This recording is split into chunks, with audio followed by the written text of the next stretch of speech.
Hack the planet! Hack the planet! Shut up and get in.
Hello everybody and welcome. I am the Shy Hat and this is HackerFrogs. Alright, so everybody, today what we're going to be doing is we're going to be doing our free hacking night. So what we're doing is, oh, the music is a bit, let's make that music a little louder. Okay, so what we're going to do is we're going to do our free hacking night. We've got a machine over from HackMyVM.eu, which is quickly becoming one of my favorite sites to do network hacking exercises, as well as their Venus CTF Labs, which are very reminiscent of the Bandit CTF from overthewire.org.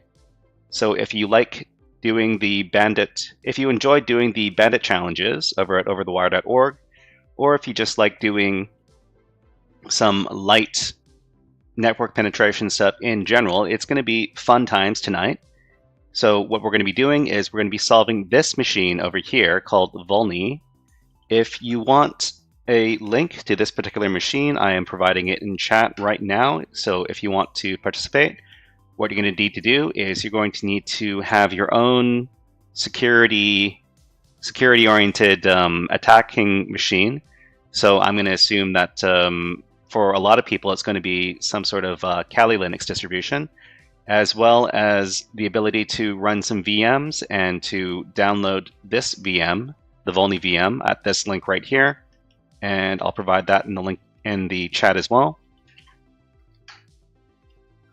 So you can download that and deploy it. If you're having trouble deploying the machine, I can always do a little tutorial for you if you really need it. But otherwise, let's just jump into the fun today. So the first part of our stream is going to be going through this Vulny machine over here. I haven't done too much research on it. I did some preliminary scans a little bit earlier today, and I'm going to walk you through my usual procedures as far as what I like to do when I scan a new machine of this sort. So the first thing you want to do is you want to discover the machine on your network. So you can do that by going over to one of your terminals, and you're going to use the net discover command. So my particular network is on 10.0.2.0/24. So it's a /24 network, which means it has 255 addresses. And we discovered that the machine that we're running against is on this IP address right here. So the command that I ran was sudo netdiscover -i eth0, which is the networking interface that I'm using. And then I specified a range with the -r argument over here. And that's going to be 10.0.2.0/24. So that's going to make the scanning process a lot faster for looking for this, for looking for our target machine. So everybody, I'm going to move into the temp directory because I might be downloading some files, or I might be downloading some files, and I don't want these to clutter up my virtual machine. So I put in the temp directory so that when I power off the machine, they're all going to disappear. Okay. So the first thing we want to do after we've located the machine on our network is to run nmap. So that's going to be nmap-vv for very verbose, and -p- for all the ports, and then -t4 to indicate our speed. T4 is the second to fastest speed, which means that it's a good balance between speed and performance. And then we're going to supply our IP address. So in our case, it's 10.0.2.20. All right, so let's scan this machine. I find the most thrilling part of doing these exercises is doing the initial scans, because there could be anything available on these boxes, and this is where we find out. Okay, so after our initial scan, we see that there is port 80 and port 33060 available on this box. And this could be, so 80 is probably HTTP, and 33060 nmap has reported as MySQLX. I haven't exactly dealt with this service before, but if it's basically MySQL, then I might have a better idea about how to tackle it. So what we're going to do next is we're going to do our iterative scan. So what we're going to do is we're going to specify the ports in this case. So it's another nmap command. And this time we're going to include the 2 ports we found, and we're going to include these additional 2 flags right here, the -S_C and -S_V. So this first one over here is going to run default scripts against these protocols that we find, and the -SV is going to return us some versioning information for whatever we find. So we're going to run this, and what we're going to do is we're going to pipe this into a file called nmap.txt. So if we want to come back to this and we need to, look back on some information, we can certainly do that. So we're going to run this. And that might take a little bit of time to return.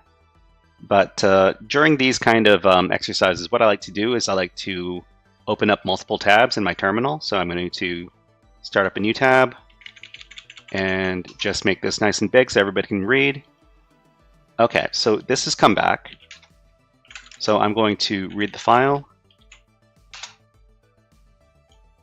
So what it looks like here is that we have an Apache server running Apache version 2.4.41, the Ubuntu version, and that's running on port 80.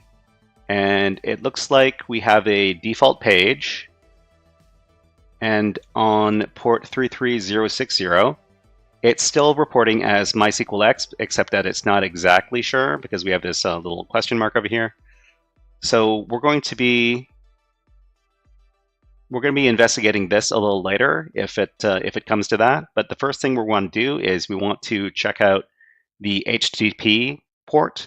So what we can do is we can run our nicto command, and nicto is a web app vulnerability scanner, and it's a very easy tool to use. That's why I like using it, and it can also net us some low-hanging fruit sometimes.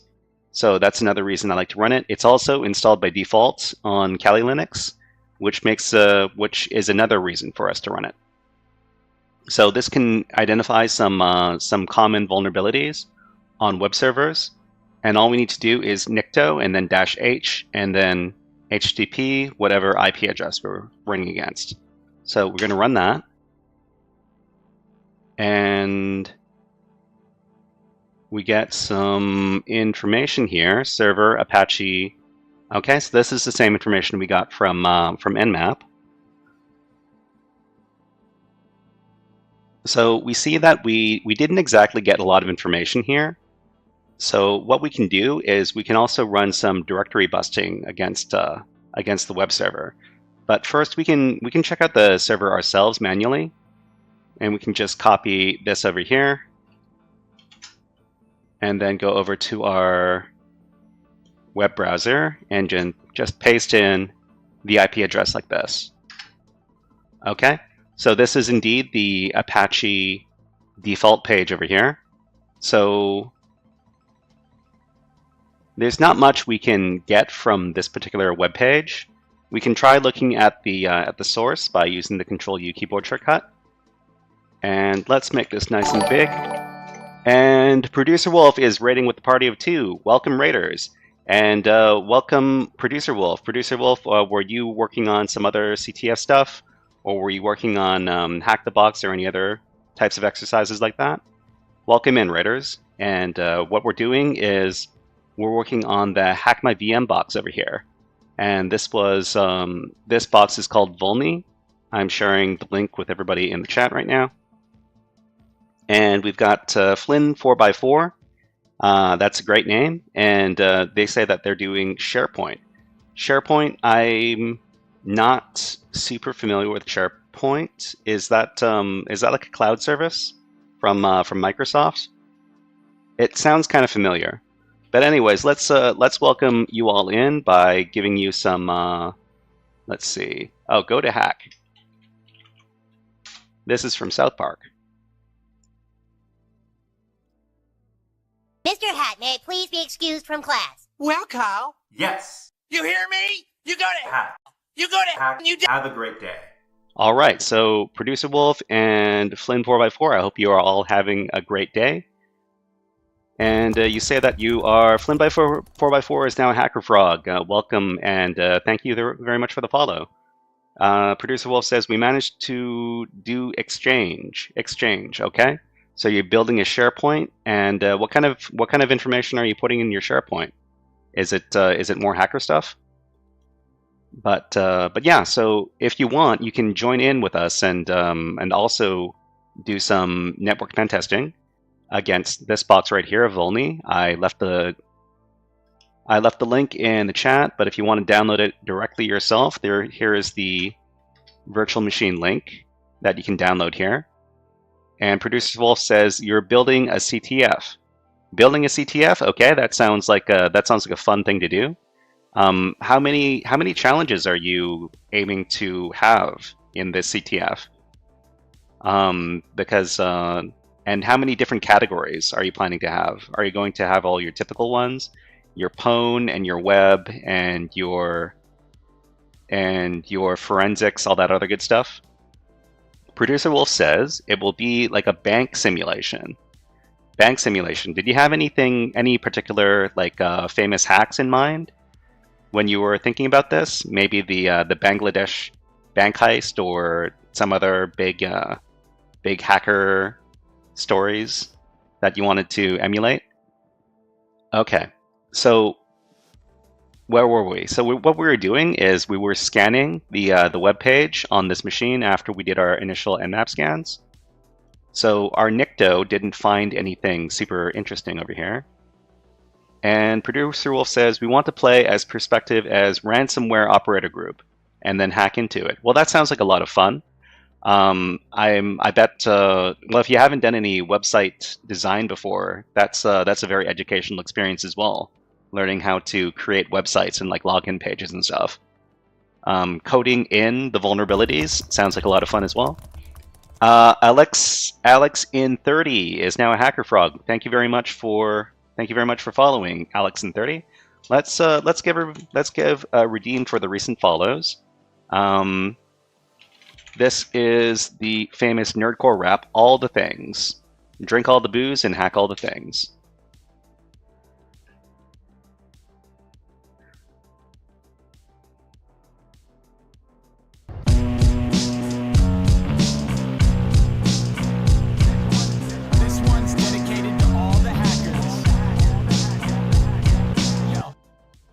So we've got some messages in chat. Okay, so PHP is easy. Okay, and Producer Wolf is wondering how old am I?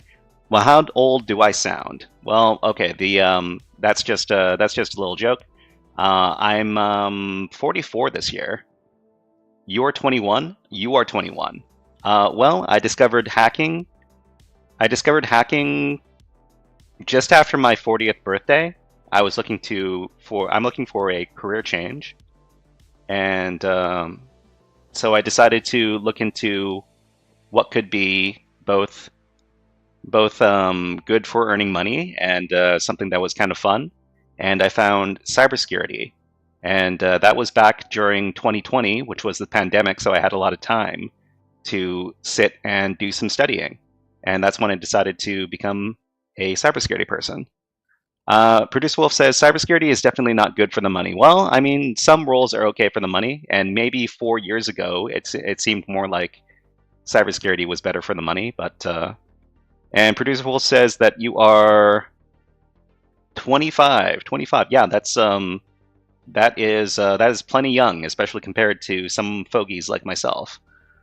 But and Flynn 4x4 says 56 kps modem old. That sounds like a reference to BBS days and dialing up on the internet via phone line. But yeah, I definitely have some experience with using the phone line to connect to the internet and BBSs. But that was a long time ago, back in the 90s. Produce Wolf asks, have I tried Parrot OS yet? I've tried Parrot OS as far as what they let people use on Hack the Box. As you may know, Hack the Box has a partnership with Parrot OS. So the people that use their virtual machine, their virtual attack box machine, is using some version of Parrot OS. And it seems to be, I mean, I don't have any strong opinions on whether to use Parrot OS or Kali Linux. They both seem very similar, but I'm sure there are some differences that some people care a lot about. Yeah, they're both Debian based. Some people like the terminal on Parrot OS better. They think it's they like the colors more. I don't have too strong an opinion on that. But right, so we just finished. We're taking a look at the web page for this particular machine, and this is a default Debian page over here. Producer Wolf says, the only reason I like Parrot OS is it requires less RAM. Okay, well, I mean, that's a reason, because performance is definitely a good reason to prefer one thing over the other. I suppose that there are tools on Kali Linux that are not on Parrot OS and vice versa. So you might care about what tools are installed by default on these two distributions, and that might influence you from one over the other. Okay, so the next thing we can do after we know that we've got a default Debian page over here is do some directory busting. So directory busting, I usually like to use GoBuster. Of course, you can use your whatever directory busting tool that you like best. You can use Derb, you can do RustScan. Wait, no, RustScan is not directory busting, but you can use whatever you like, basically. What I'm going to do is I'm going to do some GoBuster.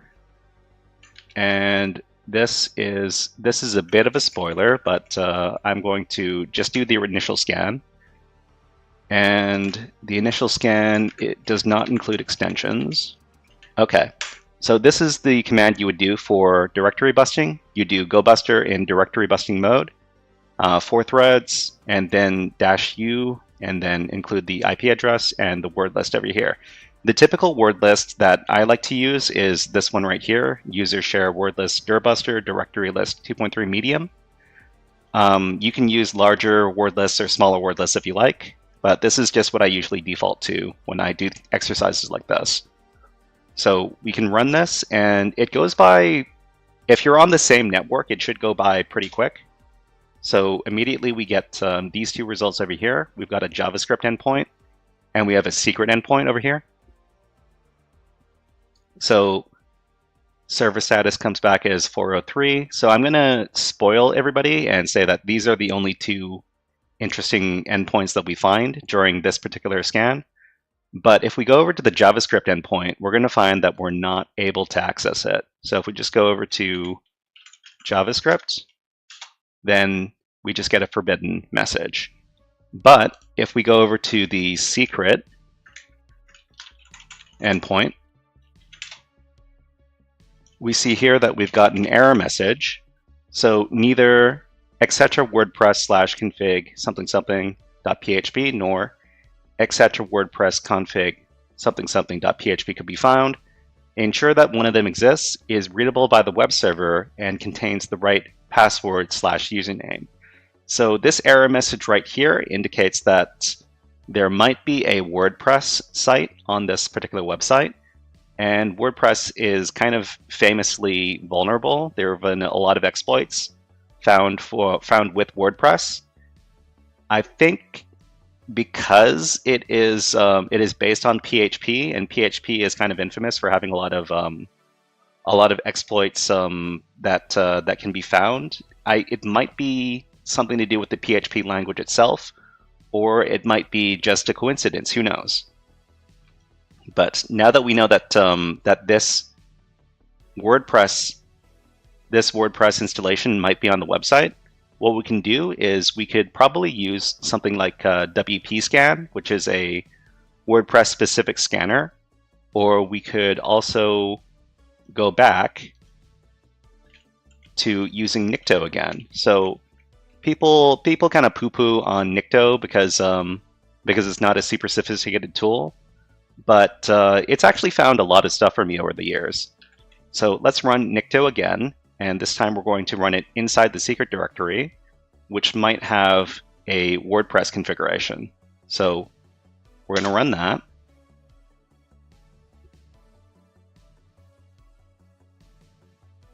And we'll see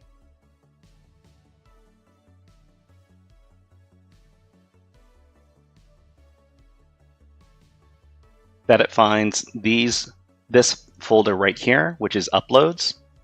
And it also found that it had directory indexing enabled. So directory indexing means that we can see all of the contents of the directory. It's a security misconfiguration. And it says that the WordPress uploads directory is browsable. This may reveal sensitive information. So this is a very important find for us.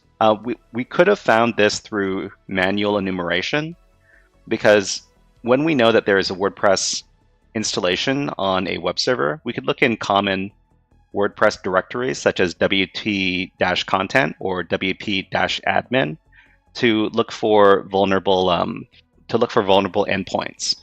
But another thing that I like to do when I know that I'm dealing with WordPress is I like to go to the Hacktricks page. So it's Hacktricks, and I look for WordPress,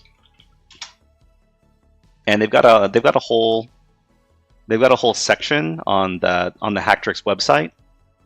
The Hacktricks website was written by the same person who wrote the Lvls and WinPs enumeration tools, and so this person probably knows their stuff. And if anybody's interested in this particular page, I can link it in chat.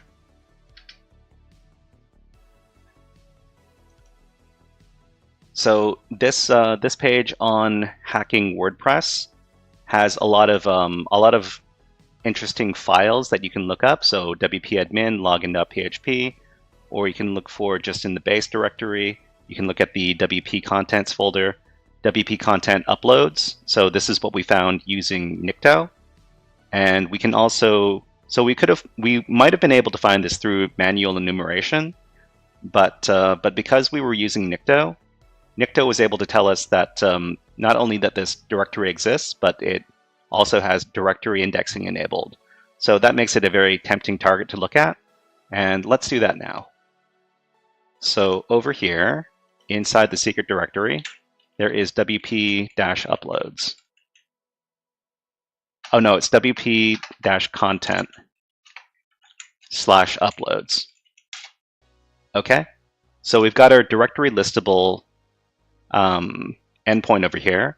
So inside the uploads directory, we've got our 2020, and we also have this other folder called WP File Manager Pro. So WP File Manager Pro seems a bit unusual, so we can go into this directory, and then there is something called fm_backup. So we're not sure what this is over here, but we could try navigating here. And so inside this directory, there is nothing here. So it might be because, so if we look at the source, there's nothing here. It might be because this particular file is blank, or for some other reason. But we can back up. We can back up back to the uploads directory, and go over to the other directory, which is 2020, and then explore more. And then we see there's this file here called WP File Manager 6.0. So this is a specific version of some sort of plugin. So we might be able to enumerate this and see if there's an exploit available for this particular software version. So what we can do is we can copy the link and we can download it to our own machine. So inside of our temp directory, we can do wget and download this. So I've actually taken a look at this already, and it put I unzipped everything to this folder over here, WP File Manager. I don't think we necessarily have to look into this this directory right now. Not yet, anyways, because there might be some credentials or something in here. But what I want to search for first is whether or not there's some sort of exploit available for this software version. So sometimes I like to use searchsploit, and if I were to do searchsploit on WP File Manager, we could see if there's anything available as far as exploits are concerned. So we've got this one right here. So unauthenticated arbitrary file upload. So unauthenticated arbitrary file upload could lead to a reverse shell, because if we have WordPress installed on the web server, then it should be able to read and execute PHP code. So that could be our way in. But I'm not sure whether or not this is something we want to pursue first, because I've got the exact file version, the exact plugin version right here. Flynn for 4x4 just subscribed. Well, thank you very much for subscribing, Flynn 4x4, and welcome to the HackerFrogs gang. Let's give you a fun redeem, and this is for my favorite bird, which is the Stellar Jay.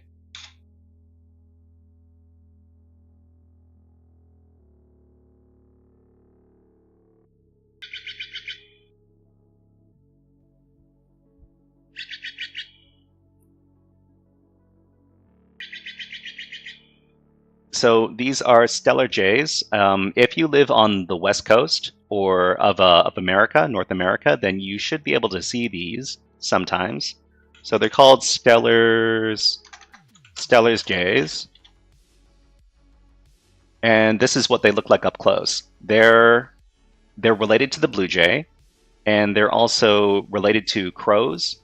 Blue jays, crows, and Stellar's jays, they're all corvids, which means they're super smart birds.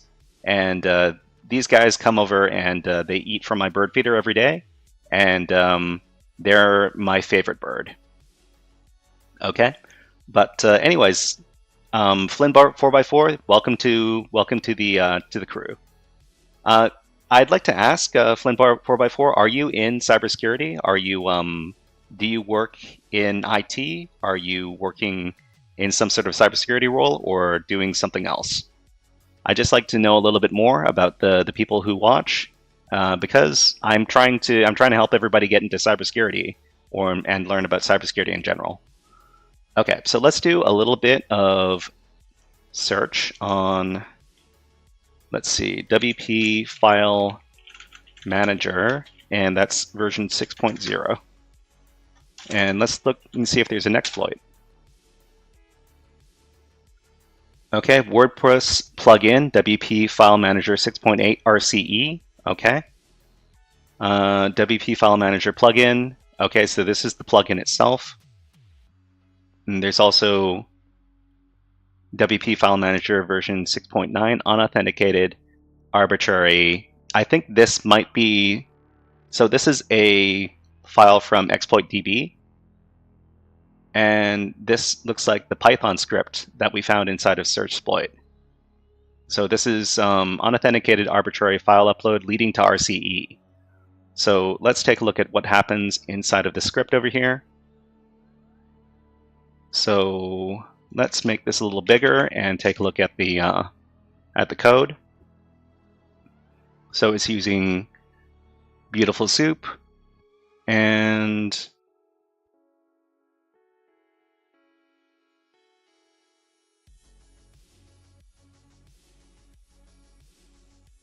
okay, so well, where? Okay, so if we have this this exploit script over here, where do we insert our URL? Well, I guess we'll find out when we try.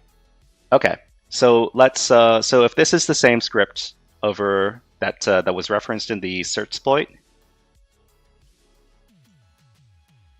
entry over here, what we could do is we could try copying this over to our local directory. So let's locate this first of all. So this is this file right here, and we're going to use the locate tool from Kali Linux to find out where this is. So it's located right here. We're going to make a copy and put it in our working directory. So we're going to copy that. I don't know if I need to use sudo with this or not, but let's give it a try. Okay, so it looks like we were able to do it. So let's rename this thing. So we're gonna, oh, sorry, it's MV, and then, okay, and let's rename it WP exploit.py.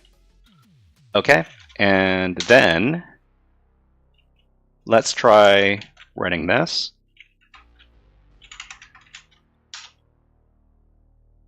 Okay, so it looks like it looks like this was written in Spanish. Is this Spanish? Uso and ejemplo?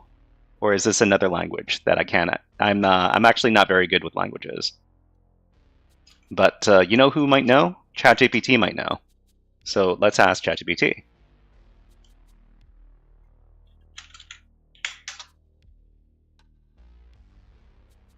Okay. What language is this?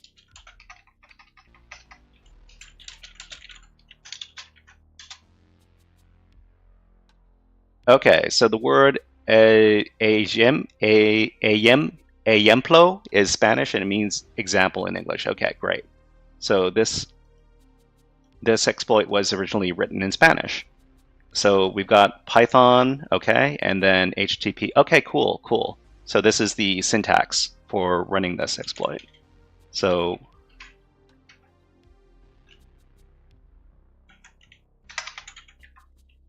and we need to do, so we need to grab the URL, which is this right here. So this should be the root of the installation for WordPress. Let me fix this up. Okay. All right, so let's try running this. Oh, we need an ID number.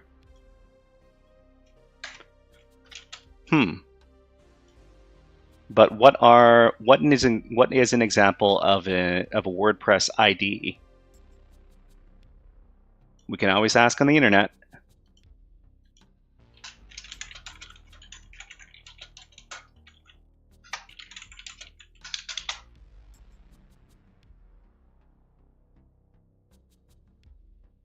Okay, so we've got post ID, page ID, category ID, user ID, comment ID. All right, so don't necessarily know what we're dealing with here.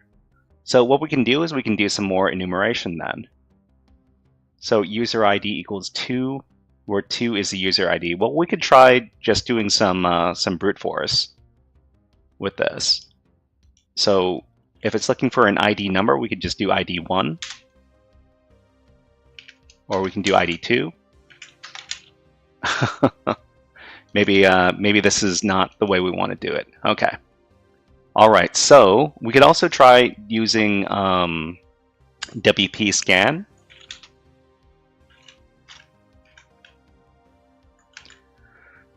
So if we know that this is the root installation of WordPress, we could try to enumerate for some usernames or for some vulnerable somethings. We're going to just try to enumerate for users. So enumerate you.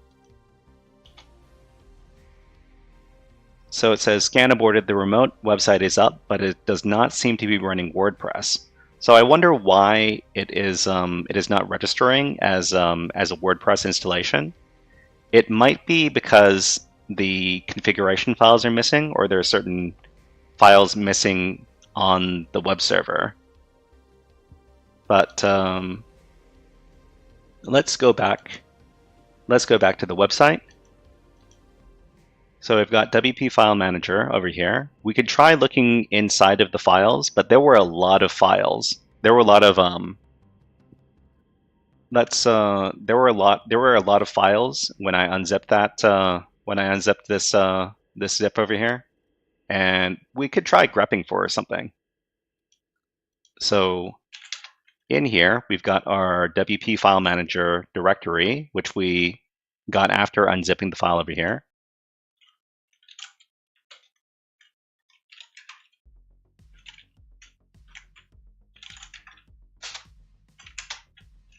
Okay, so we've got our index.php, and well, we could try reading that just for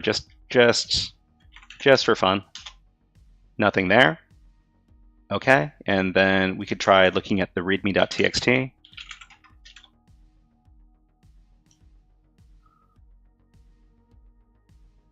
I don't think this is going to be anything we need to look at.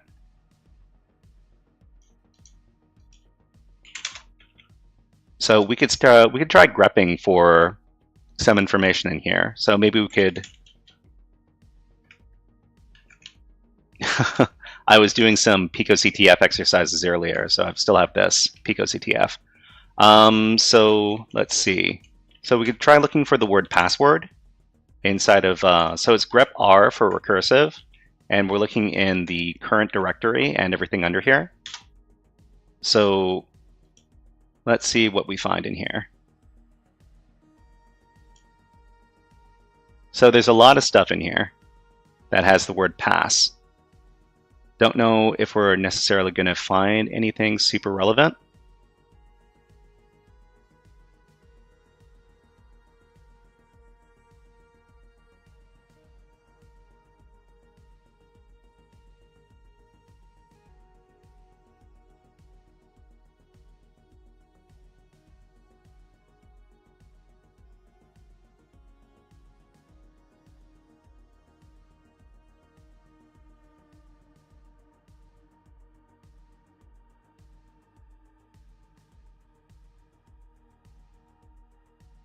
Oh, what is this? Password, and we've got some looks like some sort of log. Now the question is whether or not these are just examples or if this stuff is actually legit. Not completely sure about that, but what I could try is I could try highlighting this and saving this to a file. So maybe I can just grab this. So I'm worried that this might be just some example stuff that they put inside these files for as just an example. But what I can also do is I could take note of this particular file right here, and I'll take a look at it later. But first, I'm going to write out this stuff we found right here. So maybe I'm going to create a file called notes.txt, and I'm going to just throw this stuff up inside of Nano and paste this in. Okay, so just save this out. I'm going to keep it around just in case it's relevant. Oh, this is in the. I want to put this in the other directory. Let me move it.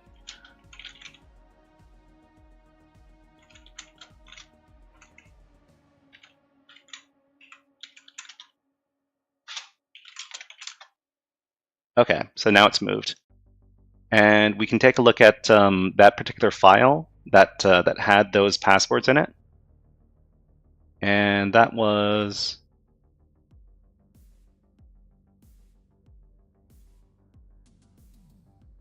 Oh, you know what? I think these are like just default, not default, but rather example passwords, because they've got one for every language over here. Right. They've got one for every country, maybe, because they've got this this endpoint right here, Elf Finder, and then they've got a bunch of different country codes. So maybe this is not exactly what we want to be looking for, but it was a fun little find for just a little while.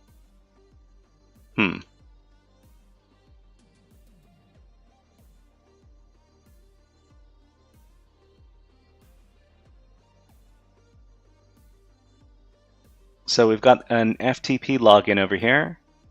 Oh, you know what?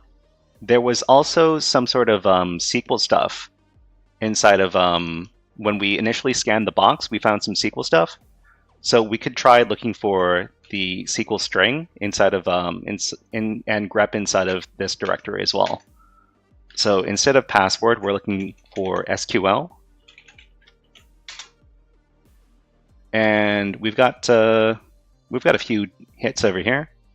File folder manager.php. Let's look at some of this other output.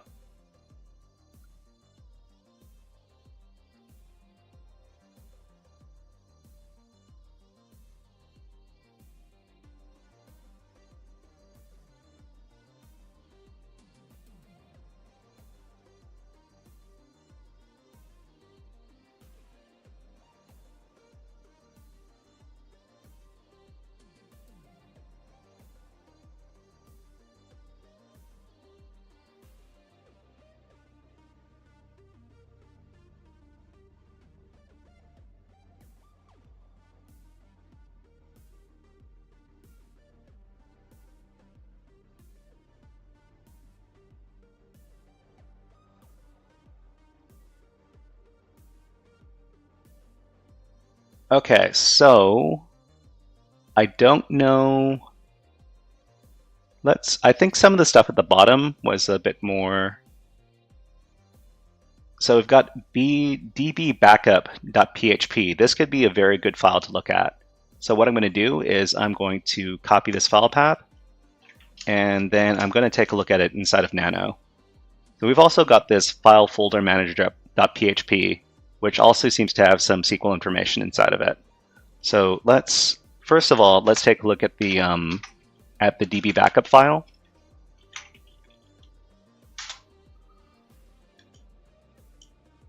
So let's see, WP upload directory, sure.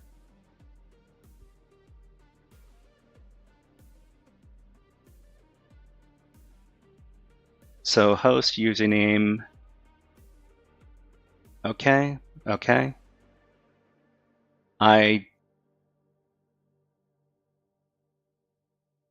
Let's see if there are any credentials in here.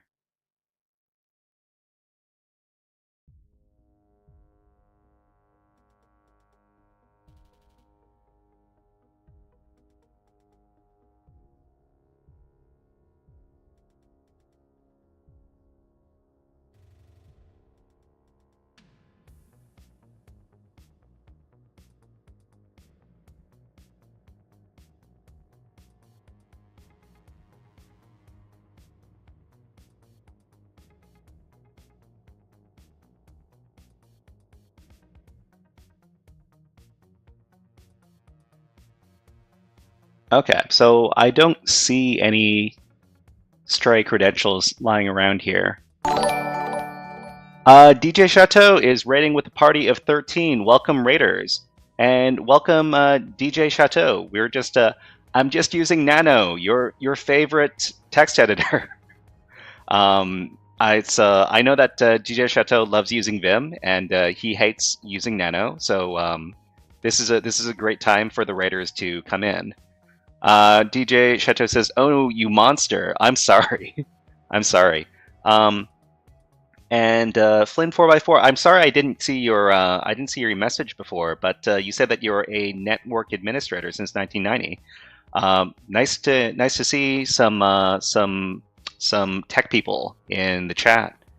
Okay. Oh, last time you're ever going to raid me, Well, maybe if I keep on rating you, then it all kind of evens out. But anyways, let's give everybody a hack the planet, because it's such a common thing to see inside of DJ Chateau's channel. My hack the planet is much smaller than yours, unfortunately. Hack the planet! Okay, so yeah, we were just looking inside of WordPress plugins for possible database credentials.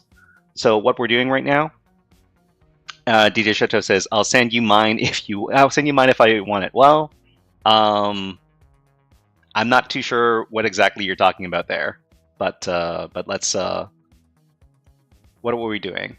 Oh, we were doing HackMyVM. So HackMyVM.eu is my new favorite, the video. Oh, you mean the high quality one? Well, I mean, all of my video redeems are kind of off in the corner, and they're all kind of small, so I don't necessarily need it, but thank you very much for offering. But we're doing this machine right here from HackMyVM.eu. I'm providing it to everybody in chat. And if you don't see the link, let me know, and I'll paste it to Twitch or YouTube specifically. But hopefully you can see the link. But yeah, this is my new favorite website for doing network pen testing practice. DJ Chateau is now a HackerFrog. Thank you very much, DJ Chateau. Let's give you a little redeem, and this one is called the Frog Song. So this is a fun little sound effect I found online, and it sounds kind of like frogs. Hacks Hoggoblin is also a HackerFrog. Welcome in, welcome in. Thank you very much.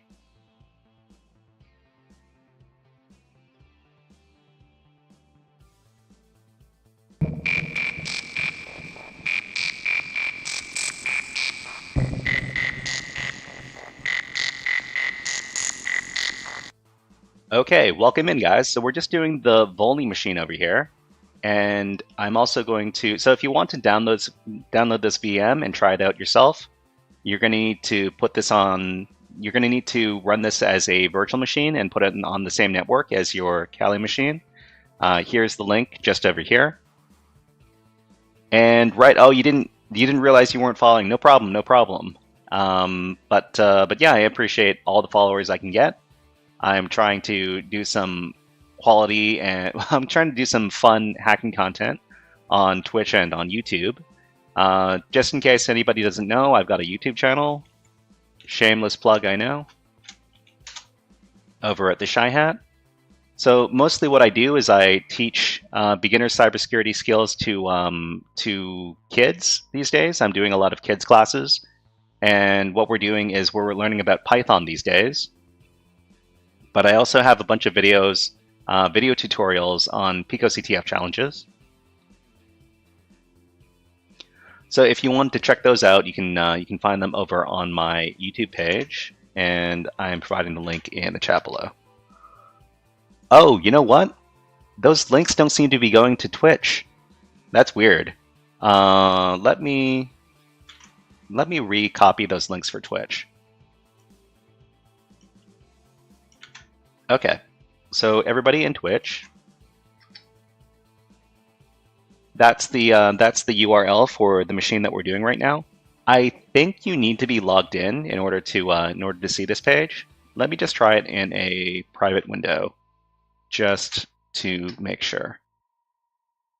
So yeah, you need to log in first, but logins are free over at HackMyVM.eu. And it's a great little site. It reminds me very much of the old days when we all used to use Vulny. I don't know why my voice went up there. DJ Chateau says, I saw the site before we rated you and it looks great. Definitely going to sign up and check them out. Yeah. So in addition to these VMs that we can hack against, they also have their own set of CTF labs. So CTF labs, where are we? And the CTF labs, oh, I'm logged out already. You know, the login period, the cookie expiration on these logins is depressingly short. And that's one thing I'm not super keen about on this website. But there's so much good stuff here, I'm willing to overlook it a little bit. Okay, so on the website, we have our labs, and they're located over here. HMV Labs. And this first lab over here is called Venus. And what the Venus lab is it's basically a lot like Bandit from Over the Wire Bandit, that old CTF game. And if you like solving challenges like Over the Wire Bandit, then you're going to really like HackMyVM Labs Venus over here. And they even have an SSH login, which is this information right here. Let me just so if you just wanted to go off on your own and start solving these labs, you can do it with the following information.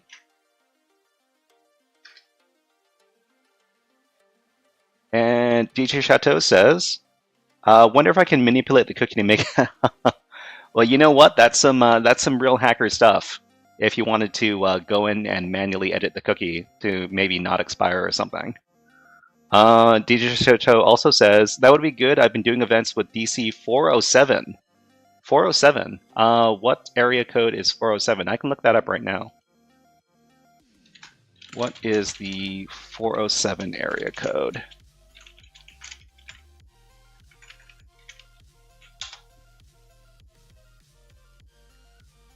So 407 is Central Florida, including the city of Orlando and its surrounding. Oh, interesting. So you are Floridian, and it is probably super late where you are right now, since you're on the East Coast. So it's getting up near 9, so it's probably getting close to midnight where you are, DJ Chateau. That's me doing some OSINT on you. And That's not, well, I mean, it's not much of an OSINT, but it's kind of unfortunately for Lyridians. Well, I mean, I suppose some people have some strong opinions about where they live. But yeah. It if you wanted to do something new and you wanted to teach some new challenges to your group over at DC 407, you can definitely try using the HackMyVM Labs over here, Venus. That's it's pretty fun, and I've burned through about 30 of the levels over at this one CTF over this one series of challenges alone, and it's gotten some of the challenges are real what is the word, brain teasers, right? But yeah, I hear there are 50 levels to this particular lab, so I'm looking forward to solving some of those challenges a little later. Probably not too long from now because I want to start up at the top of the hour. But what we were doing is we were taking a look at the zip file for this particular plugin that we found over at this endpoint that we use directory brute forcing to find, and we were looking for some database credentials. So we've got dbbackup.php, which unfortunately didn't have any credentials, but I'm also going to look at the file folder manager.php file here. So just grab that. And let's take a look at it nano. So what do we have here? WP file manager. And let's see if there's anything special that we can glean from here. Maybe some credentials, maybe some sensitive file locations.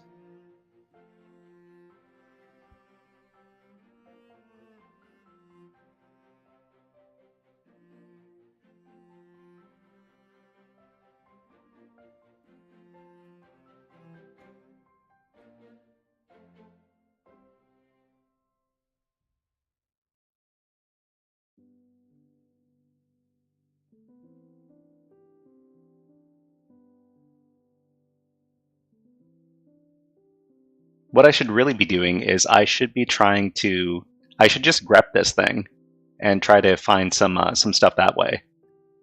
Did you know that this is a bad word in British English? I found out a little while ago that this common programming term means something very bad in British English. And if you look up this word and the word British, then you're going to find something very very surprising. Okay, so I am not interested in your viewers.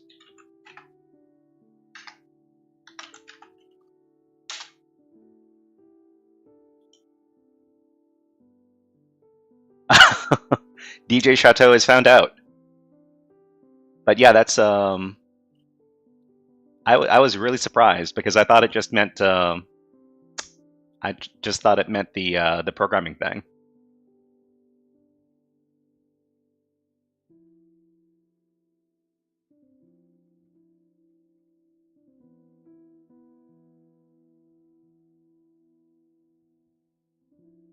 Well, if you learn something new every day, then you're doing a good job. What is? I don't think this is. I don't think this is relevant to our enumeration, but I could be. I'm just gonna. You know what? I'm gonna grab this and I'm gonna add it to my notes. But let's keep on going.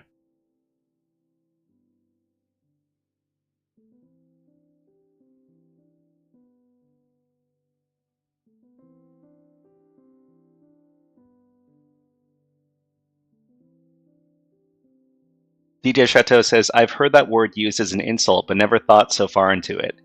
Um, I mean, whenever we hear people yelling insults in a British accent, we all think it sounds kind of cute and funny. But we don't really think. A lot of the time, we really don't think too hard when they start calling each other like funny words like wanker and nonce. I mostly think of like Monty Python, so it's funny. It's funny how like words that we don't use in our everyday lives, they don't mean anything to us. So if we start swearing in foreign languages, there's no meaning behind these words because they don't mean anything to us. There's no emotional impact, as opposed to people's like people cursing at us in our native language.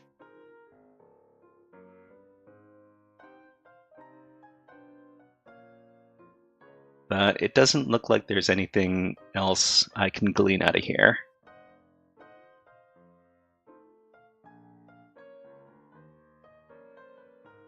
Oh, DJ Chateau. Just wondering, which were you working on Hack the Box stuff or were you working on Try Hack Me stuff recently? I saw you were doing one of those platforms. You were streaming one of those platforms today.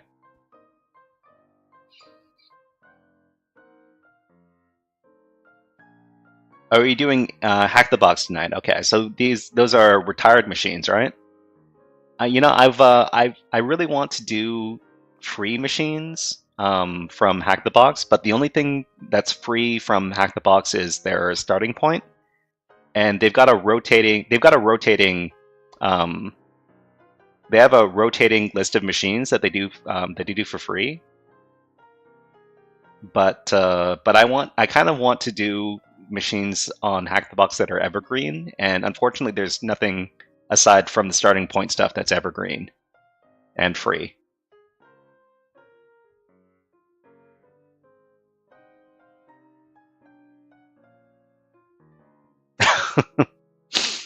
So this takes on a very different meaning when we start using British English. Okay, so it doesn't look like I found anything super interesting here. Okay. All right, so everybody, what we're going to do is there are two retired machines for free. Are we talking about, so are they always free or are they rotating free?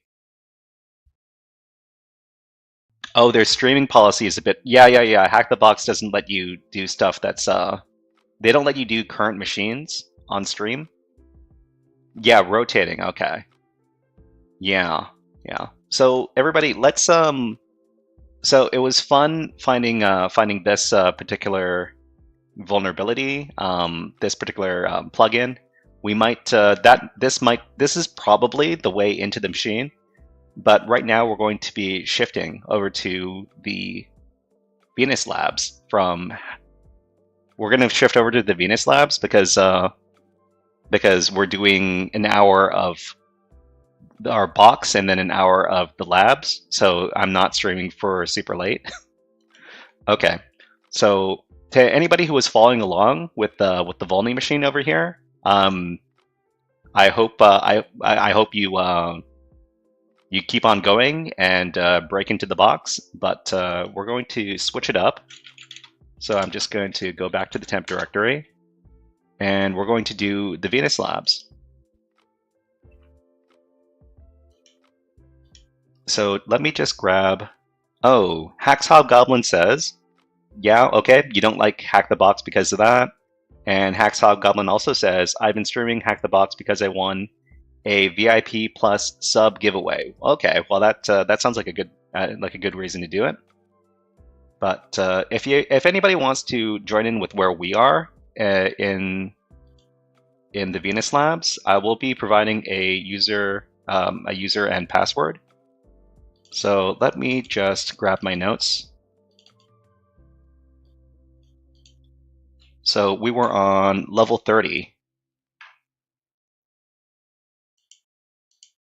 So we're just going to log in using SSH, and it's going to be Kira at Venus.HackMyVM.eu on port 5000, I think. DJ Chateau says, the nice thing about doing retired machines, though, is that there are walkthroughs available, and when completed machine before I end stream, I will review the official walkthrough with chat to see our approach to solving it was different from our own in hopes of learning something new. Okay, yeah, no, that's a very educational way to go about it, and it certainly sounds like a good way to do it. It might be something I steal from you in the future. Just kidding, unless you're okay with that, in which case I'm not kidding. Okay, so to anybody who wants to join in with us, I think this is the endpoint. Okay, and steal away. Well, that's a ringing endorsement. To anybody who wants to join in, this is O. You should probably edit that so that there's an extra S in front of there. Yeah, so if anybody wants to join in with us, this is the SSH command that we're using. And the password is this. I'll provide the password as well. So fortunately, HackMyVM hasn't, HackMyVM.eu has never, I don't think their streaming policy is so strict because I think they want as many people as possible to use their website. But I'm going to paste in the password and then we are in. Okay, so let's take a look at what the mission comprises of. So what we're doing is that each one of these levels has a mission.txt file in the home directory, and that's going to tell us what we're supposed to do in the level. I don't think I've seen this one before.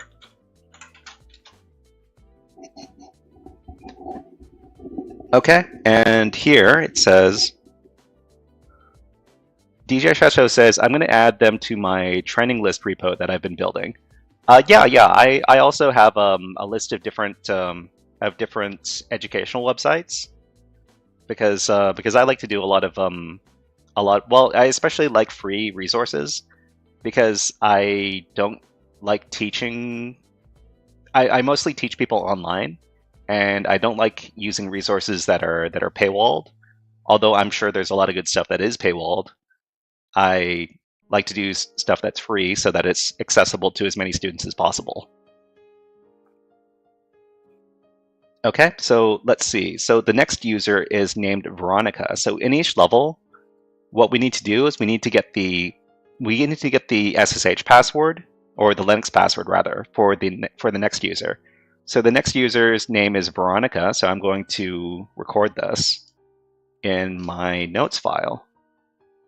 So level 31 is Veronica, and in this level, the user Veronica visits this web page right here, localhost waiting.php. DJ Chateau says, I will do stuff if it's not my preference. My preference is free, but you will do stuff that's paid as well. I think that's what you're trying to say. Okay, so I guess we can curl this. So this is a localhost domain. So what we can do is we can curl this down. So just grab this, and then we're going to use curl with the very verbose. And let's see what's here. So it's called waiting.php, which is, this might be an indication as to what we need to do to solve the level. So it says, I'm waiting for the user agent Paradise. So this makes me think that we just need to supply the user agent in this case. So we just need to manipulate our HTTP headers with our curl command and supply this as our user agent. So how do we do that? Well, we do curl, and I think it's capital A to specify user agent. And DJ Chateau says, "Yeah, brain thinking faster." No, I do that a lot too. I usually have a bunch of typos in my chat messages because I start. Well, no. My typos are because I start constructing the sentence in one way, and then and then I change my conjugations, like my sentence structure, like halfway through, and then I start writing another sentence, and then it gets all jumbled. But let me see if this works. If this doesn't work, I'm going to try looking up exactly what the syntax is for curl. Okay, that's exactly what we need to do. So all we need to do is use curl with the user agent flag and specify this, which was indicated by the web page when we use the regular get. Okay, so I'm going to record the command we used, and then I'm going to record the password. So for people who are following along at home, this is the password and username combination. I think it's Veronica.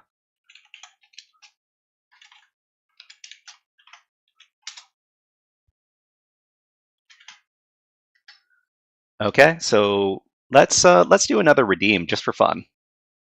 And I'm not going to be able to use this much for these CTF exercises, but let's do the I'm root. So this is from the Batman movie from 1989.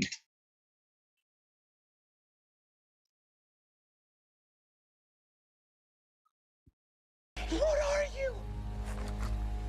I'm system root. Okay, so let's log in as Veronica now. All right, so let's see. So we can just switch users to Veronica, and then we can supply the password.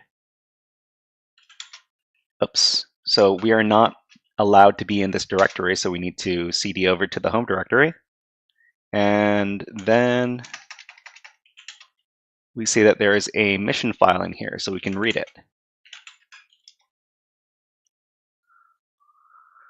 So the user Veronica uses the password from Lena.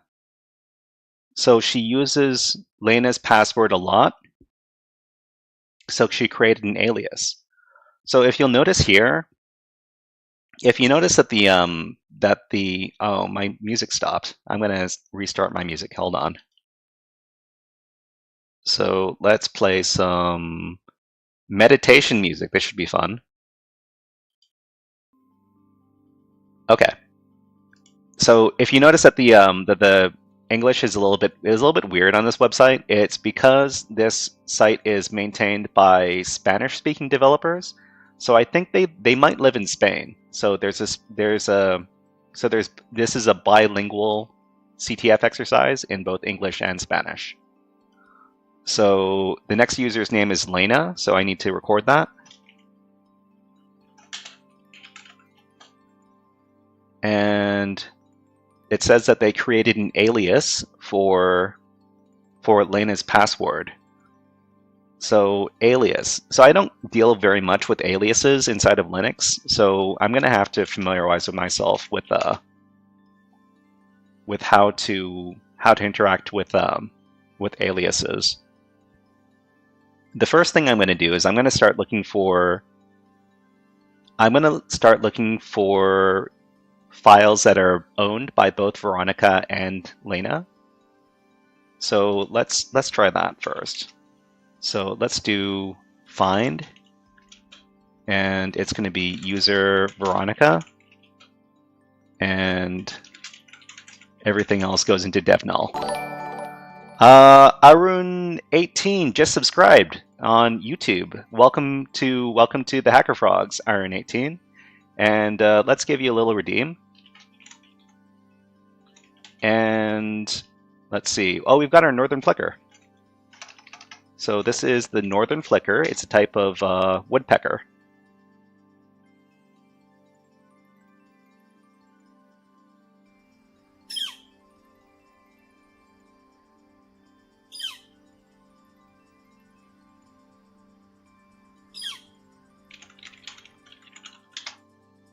So the northern flicker is a beautiful woodpecker that you can find in North America.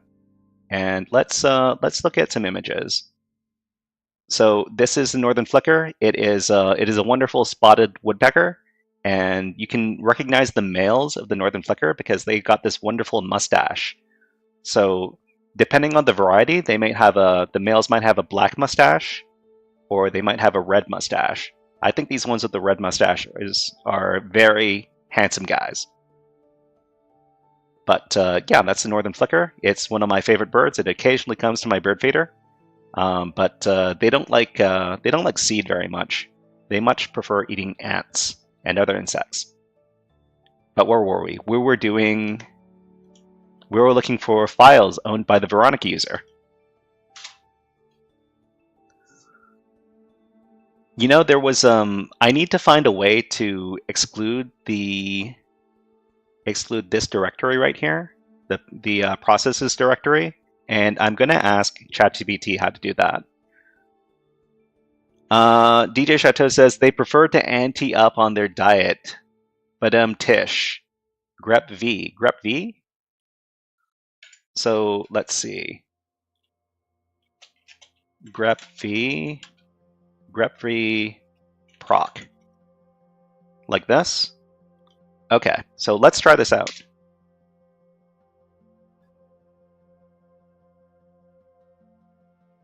Okay, so it's just these three files right here. Hacks Hobgoblin says, "Did you know that woodpeckers wrap their tongues around their brain so it doesn't move when they woodpeck?" Actually, I have heard of that, yeah. And there's certainly woodpeckers have some special adaptations, so that they're able to smash their head against objects all day without damaging their brains. That's very important. Okay, so what we're doing, so it says that the Veronica user set an alias for the Lena user's password. So how can we search for the alias? Would the alias be in our profile? Let's just look at that profile just for fun.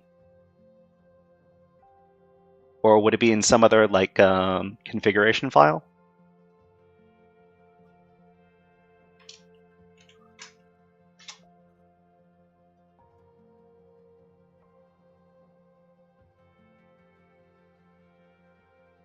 Oh, Hacksaw Goblin, that's some great advice. I believe you can run alias and it will show all the aliases. I've never dealt with aliases on Linux too much. But if what you say is true, then we can just give this command. That's brilliant. That's brilliant. Thank you very much, Hacksaw Goblin. You just won the level. Okay, so Lena Pass is this, so we can just record this. That is, you know, you don't learn things unless you start investigating. Yeah. Okay, so I'm going to record the password, and I'm going to record the command we used to get it, which was just alias, just a single command. Okay, so let's become the Lena user. To anybody who is wondering what the password is, so if you're following along at home, it is this. So we can switch users to Lena and supply that password, and we can continue. This is level 32. It looks like we're dealing with some zip files. I really hope we don't have to do like recursive unzipping, because I've done that for a number of different exercises and it's just a pain every time. But let's cat out the mission. So the user Noah loves to compress her. Oh no. Oh no. I'm getting flashbacks. Okay, so this is level. So the next level is 33. The username is Noah. And it looks like we're going to have to unzip this thing a lot. That's my guess. So I think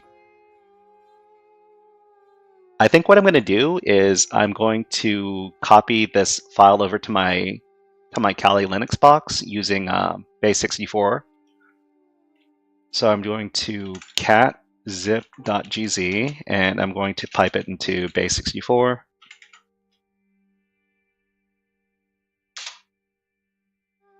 And then I'm going to, well, hopefully this isn't bigger than my clipboard.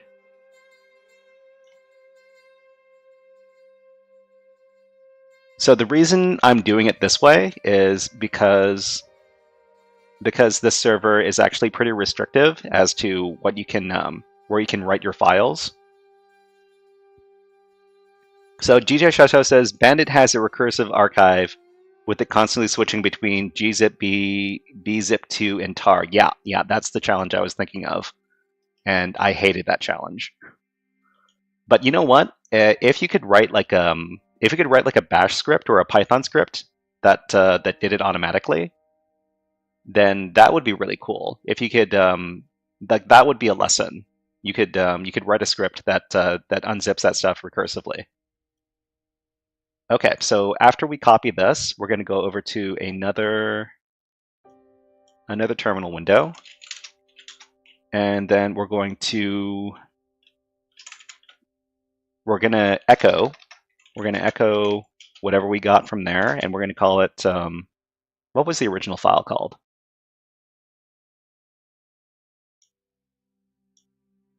The original file was called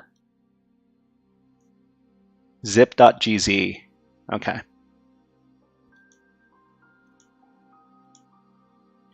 Zip.gz. And we're going to just paste in all that stuff. Okay, GJ Chateau says, by the time I was done with that, I wrote a one-liner that went off the screen a bit. Yeah, that sounds about right. Okay, so it took a while for me to paste in this really long string, but we're going to save it. We're going to output it to zip.gz using. Oh no, that's not it. We need to base64 decode it first.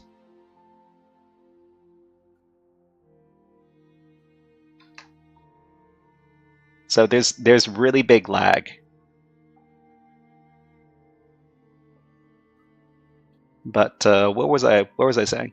So DJ Chateau says I was piping the contents from one command to the next. Yeah. That seems like the way you do it. So let's recall the command. And this command is so long because of all the input that it lags out my terminal. But let's see if I can start typing here.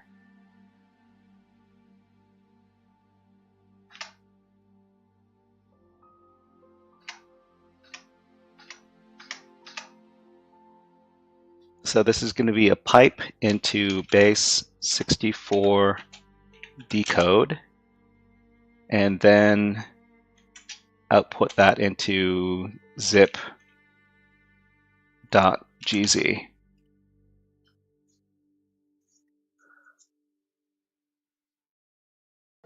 DJ Chateau says, if it's still in your clipboard, you could use CyberChef. Yeah, I mean, I suppose I could use CyberChef, but I think I can just do it like this.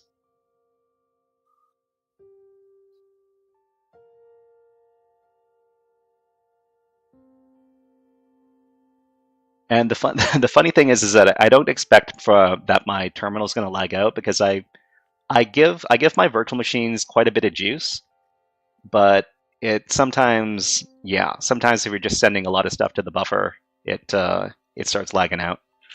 Okay, so let's try unzipping this. Zip.gz. So gz, maybe I have to use gunzip. Yeah, gunzip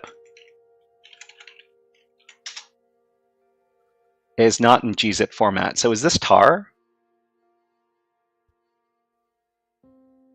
.gz. So usually when I have a little problem, I just ask I just ask ChatGPT for the answer. What Linux command do we use to unzip .gz files?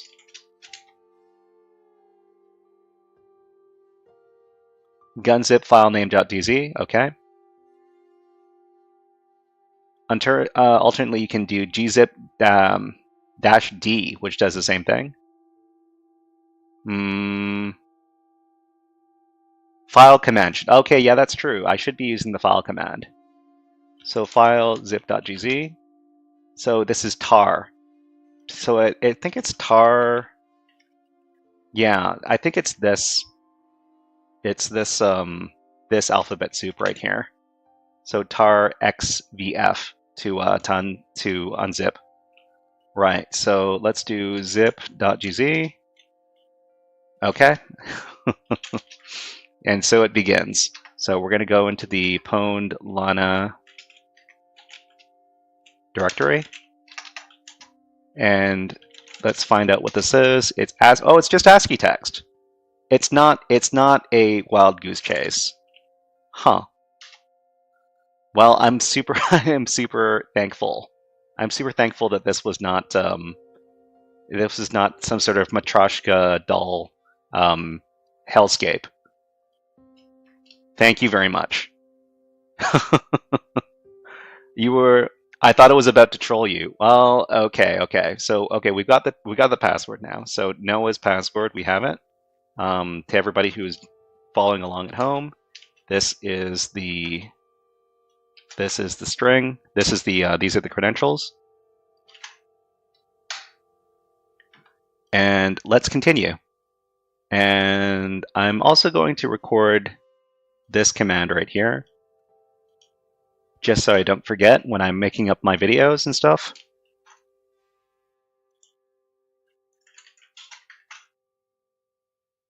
Okay, so let's log in as Noah. And that's going to be at the other terminal.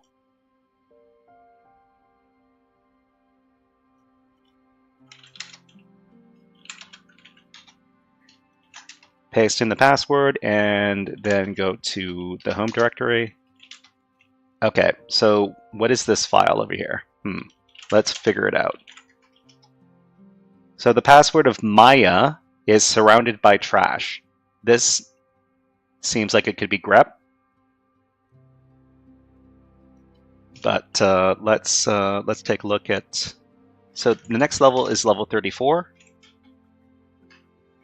So I find the difficulty of these challenges to be a bit inconsistent, because it seems like the last few levels have been kind of easy, but there were a few real head scratchers. But I guess it's hard to organize these levels by difficulty, because what's difficult for some people is very easy for others. But let's see if it's as easy as we think. So file trash. This is data. Oh, we're looking for strings. So we strings trash, and then we grep. I think we're grepping for a. Let's see, how many characters? So 2, 4, 6, 8, 10, 12. So it seems like most of these passwords are 15 characters long. So what we need to do, actually, we're going to run strings with at least 14 characters. So that's going to omit anything that's less than 14 characters, which is probably what we want to do for a filter. Let's try this. Is it that easy? Is it really that easy? Okay, it might just be that easy. So I'm just going to copy this command over to my notes. Okay, and then I'm going to copy over the password. Well, what I hope is the password. DJ Chateau says, "Holy crap! I didn't know you could do that with strings." Yeah, I mean, I've done a lot of CTF exercises that that involve using like forensics challenges, and you can really filter out like the really short strings by using that this particular switch. It's very useful. Okay, let's see if this is in fact the right password.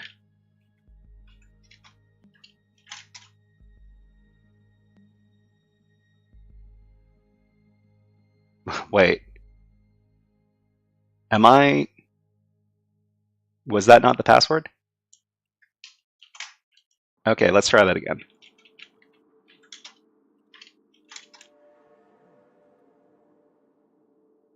Okay, that might not be the password. Let's try that. Let's try that again, but let's make the filter a little less. Huh. The password of Maya is surrounded by trash. And this is the only thing that, so let's try this with a lighter filter.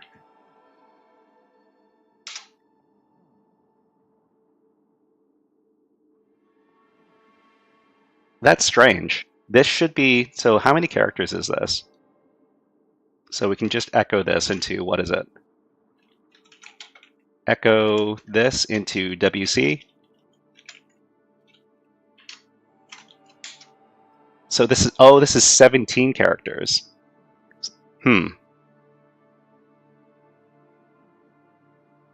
Is there, oh, maybe, okay, maybe this is it.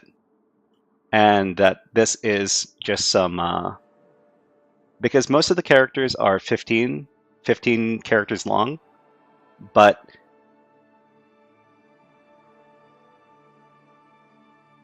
I'm not sure. It's a new line, right? So maybe this is it.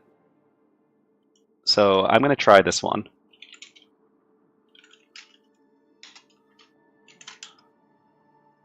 Okay, that was it. That was it. Okay. So you just have to ignore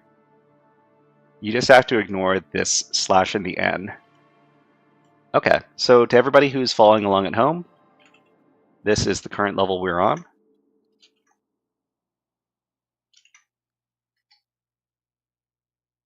Hacksaw Goblin had something picked up by the profanity filter. Assay? Is that what you're trying to say? Not sure. Okay, so let's take a look at what we're doing in this level. So mission, let me go back up to the top.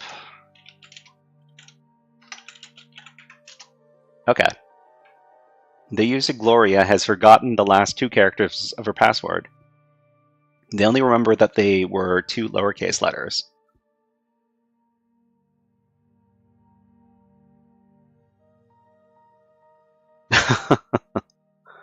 I'm okay.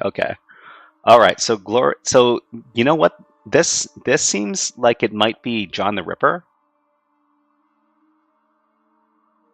I was saying I meant to say say instead of saw. Yeah, we're gonna say that looks like a new line. Yeah. Yeah, that was the correct instinct. Okay, so this might be using John the Ripper to brute force. But if we're using John the Ripper to brute force, no. It wouldn't be John the Ripper because we're doing an SSH attack, and SSH we would use something like Hydra to brute force passwords. So 2 characters. I've never really done anything like this before, but I'm gonna record the name of the next level. So level 35 is going to be Gloria, and let's take a look at what the rest of her password is. So we've got these 2 characters right here that we don't know. But we have the rest of the password over here. So I'm going to copy this over. So how would we use? We would use like Hydra, right? Or we could we try some sort of bash script which tries to use the switch user command and iteratively goes through all the letters in the alphabet. GJ Chateau says Hydra for brute force SSH. So okay. So if this were my own server, or if I were using like a virtual machine on my network, I wouldn't have as much of an issue doing brute force attacks. But I don't know if the people over at HackMyVM.eu want us brute forcing their SSH using Hydra, or maybe, I'm not sure, but we could try.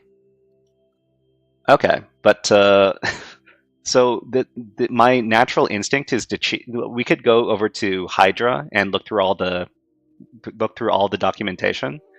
But my instinct these days is to just go to ChatGPT and just ask for the answer. DJ Chateau says, Bash script sounds like a good idea, or Python. If you have the hashes of the user account, you could use John or Hashcat. Oh, that's true. If you have the hashes of the user account, but I don't think we have access to we don't have access to the shadow file. So right, we can't exactly look at the hash.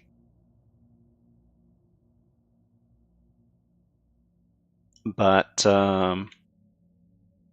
is there some other way we could get the password hash for the Gloria user, which we're trying to find out the password for? We could just try to use Hydra and see if Hydra has some sort of brute force capability where it iterates through.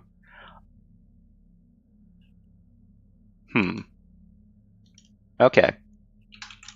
Using Hydra, could we, using Hydra in SSH brute force attack, could we,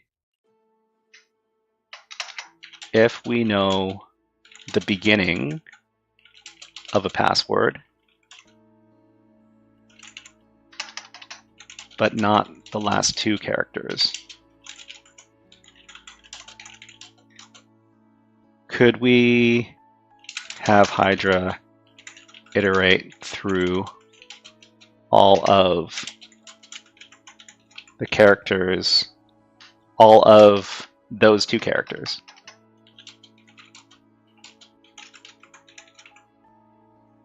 All of those two characters to brute force the login.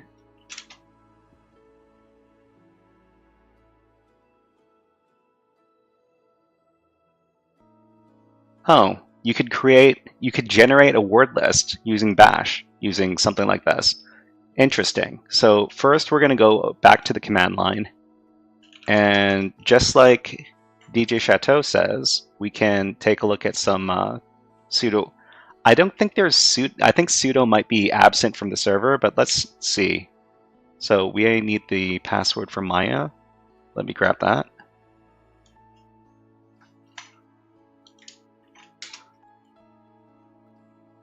User Maya may not run sudo on Venus. Okay, so that is not going to work.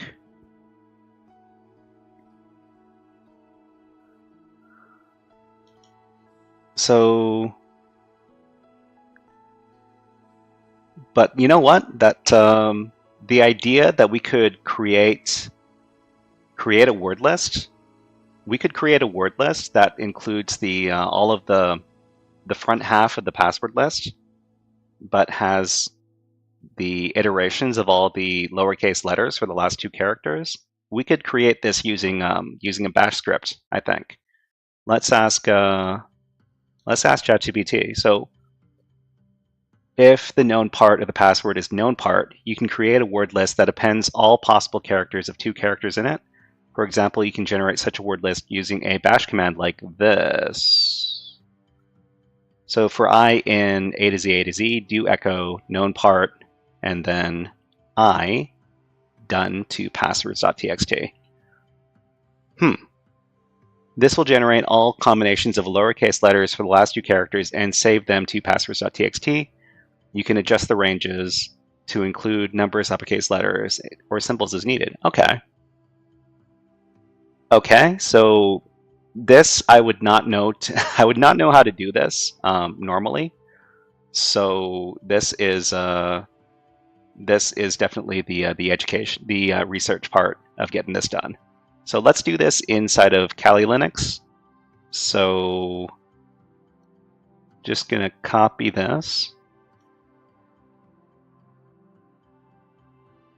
If the known part of the word is known part, so we need to create a. I'm going to create a bash script.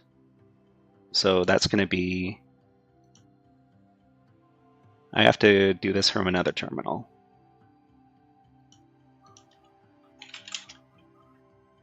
Okay, so I'm going to call this make pass list.sh, and we're going to shebang. Wait, shebang bin bash,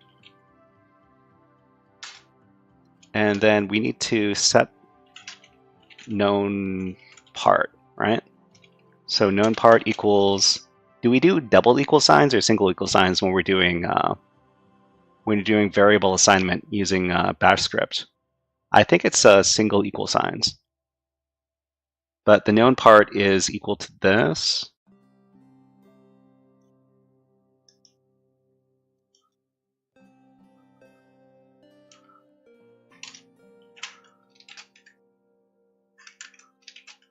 So DJ Chateau says double quotes. So do we need to? Well, this is a string, so we're double quoting this. But let me just ask real quick.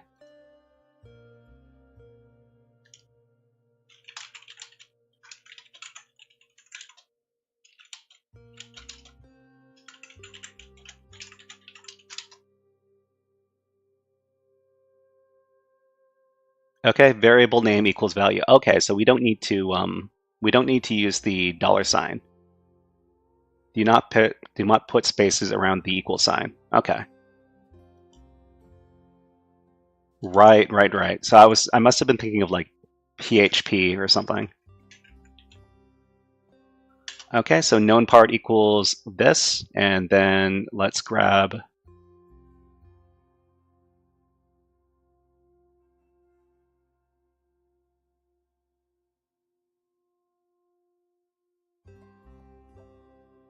Oh, okay. No. So known part is just the string, and it's not a variable. Hold on. Okay.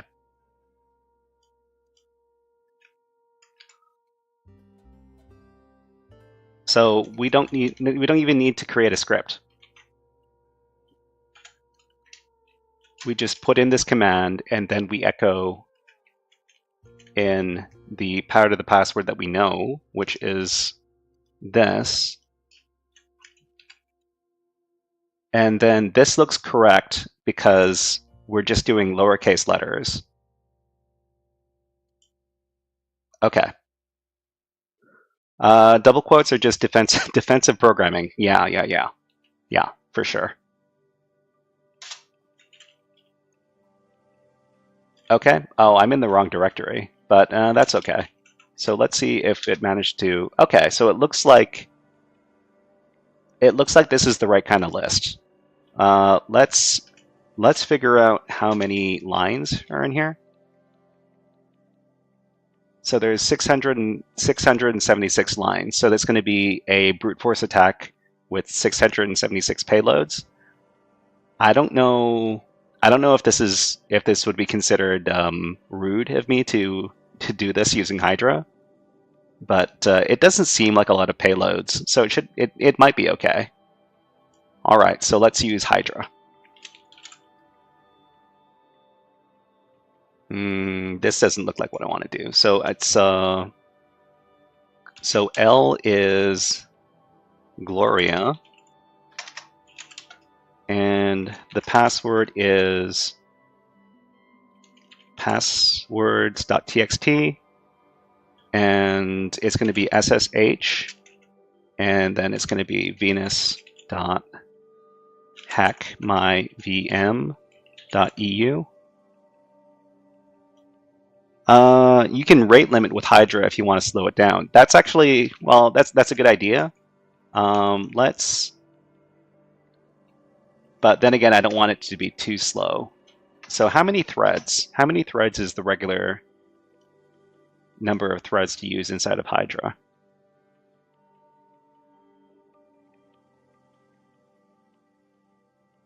Sixty-four threads?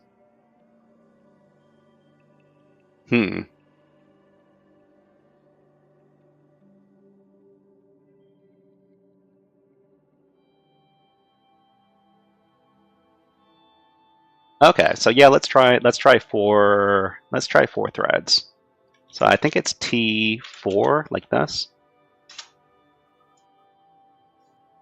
Okay, let's see. Cannot connect. Connection refuse. Oh, wait. I need to put in that we're doing it on port 5000.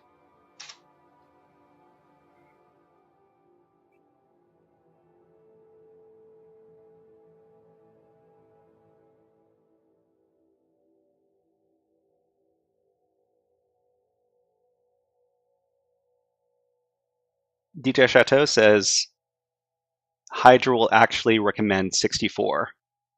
Well, we can go a little bit slower, just so we're not putting strain on the server.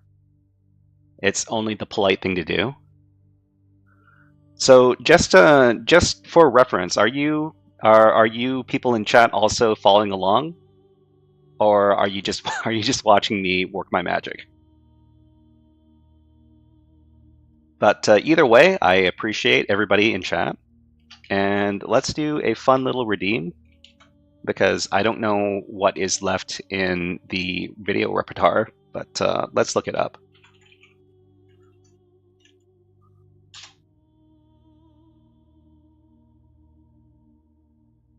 So we also have, I think I've almost run out of all of my redeems, but we have, if anybody recognizes this meme right here, let us know.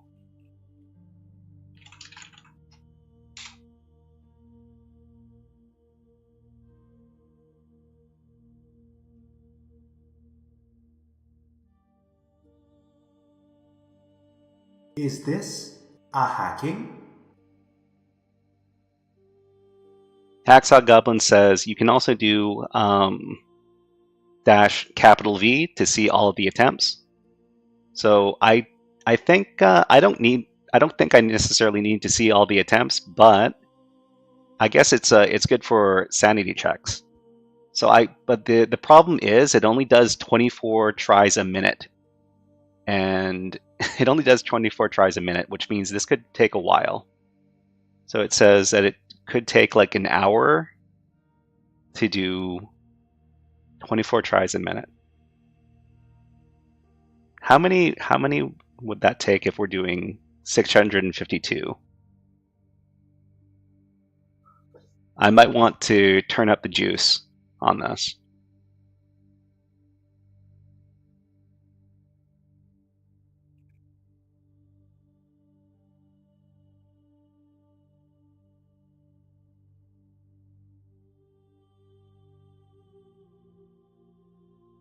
So that would be 652. Let me grab my calculator really quick.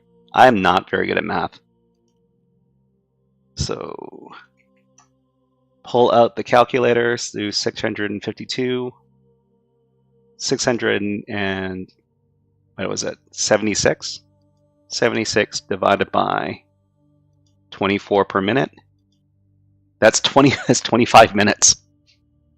Okay, let's try speeding this up. So we're going to do, what was it, 32 threads, and we're going to do the verbose switch, just like Hack's Hobgoblin recommended.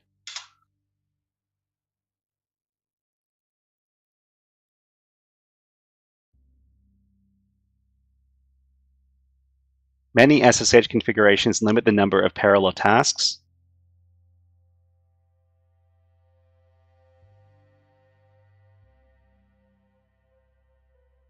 It is recommended to reduce the tasks, use T4. Ah, okay. So this might not work because we might be brute forcing too quickly. 32 threads might be good.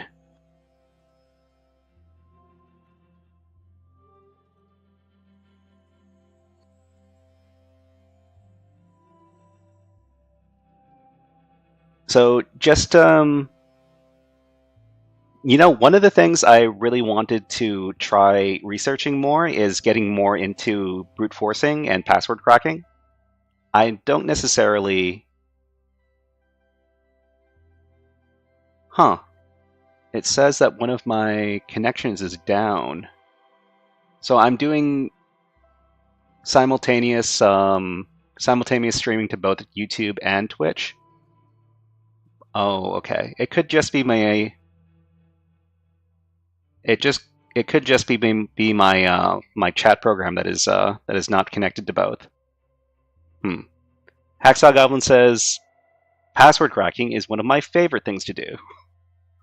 Well, I'm happy to hear that. I actually think that it's really cool being able to crack passwords, especially if it's not like a really easy, if it's not a really like simplistic way to do it, just using like a regular password list. I've never investigated trying to do like actual brute forcing, where you iteratively go through every single character to try to look for a valid password.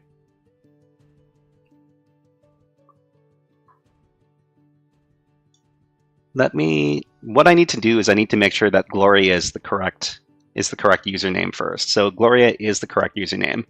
What would really be kind of sad is if I mistype the name and none of these are going to work because I didn't use the right username. So DJ Chateau says trying to brute force that way is computationally expensive. That's true. And but sometimes it's, well, it's interesting to think. It's interesting to think that it could be achieved, but I guess actually trying to do it that way is just it's just very time consuming. DJ Chateau says rainbow tables and hash tables can help though. True.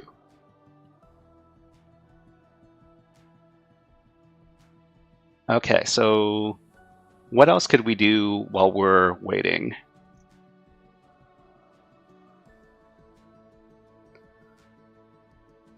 So another thing we could have tried was doing the same thing, but on the server itself, and not trying to brute force SSH. But I'm not too sure if we could do it using a bash script, using the su command on Linux, because there might be. You know what? I'm gonna ask ChatGPT if it's feasible.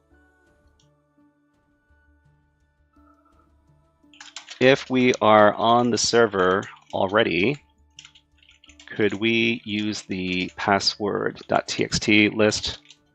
Try to force login using the su command.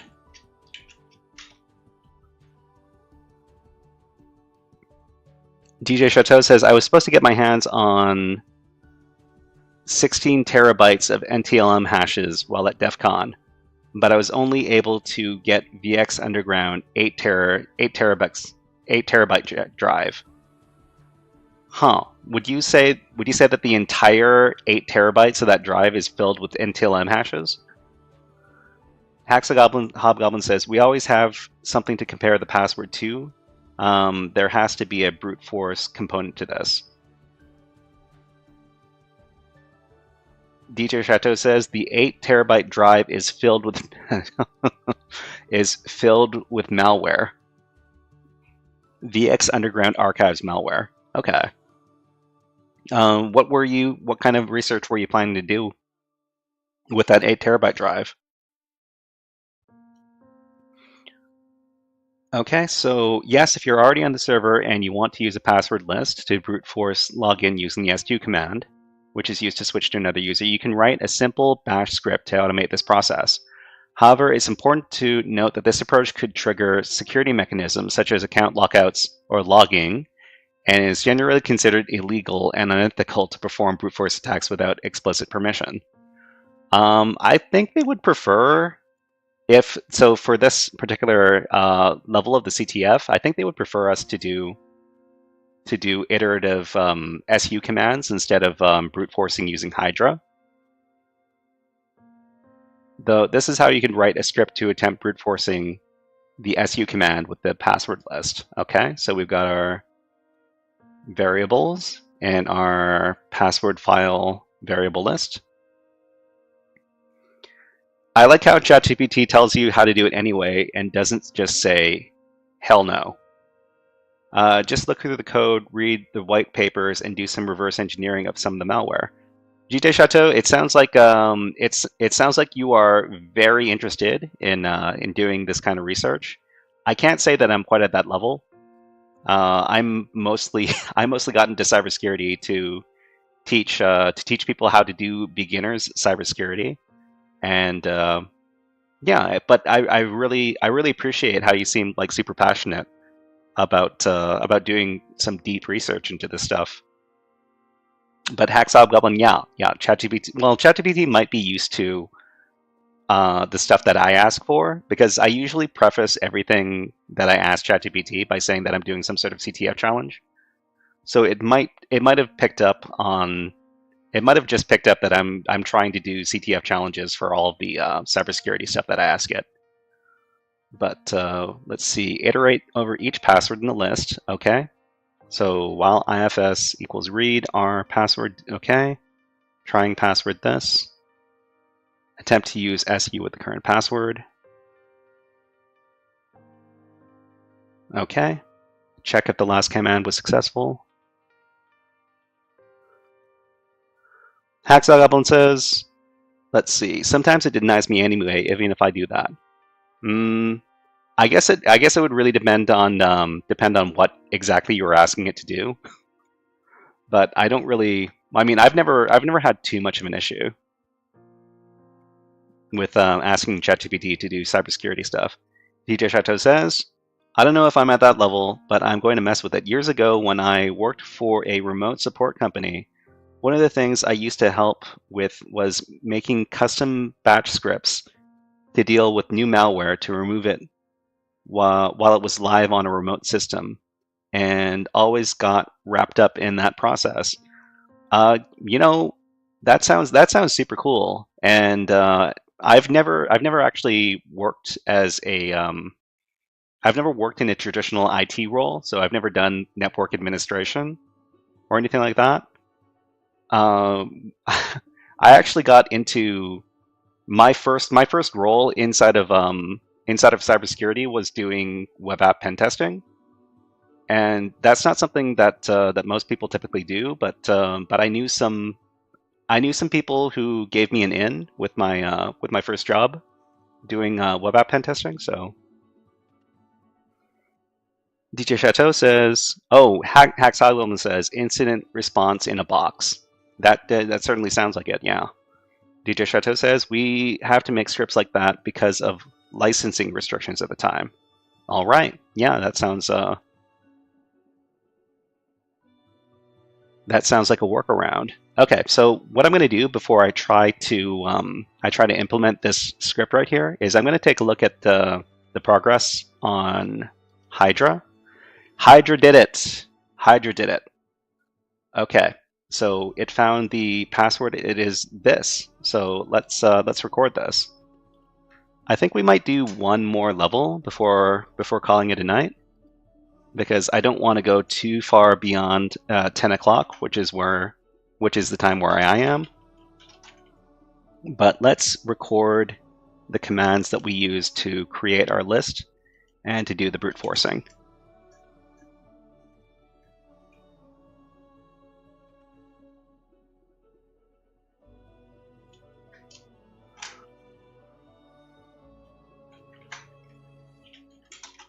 And then the Hydra command.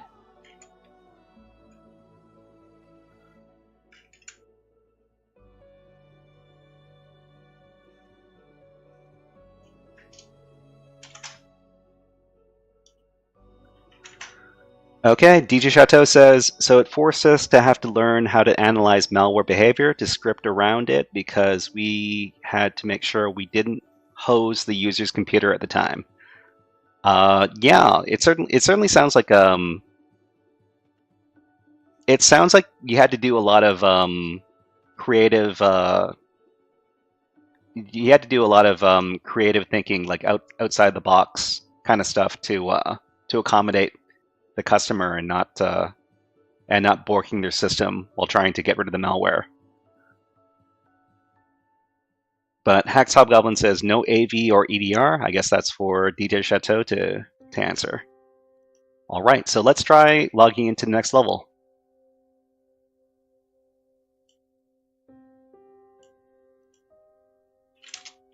Okay, so we're going to SU as Gloria into the next level and supply the password. I actually got a lot more levels finished than I expected to tonight. I expected it to be a real big slog.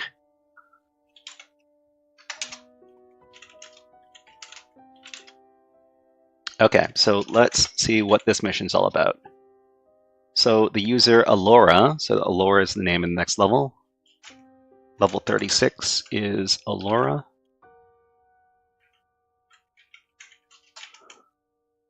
So user Alora likes drawings. That's why she saved her password as something, something, something. Okay, so in this directory, there's this file called image.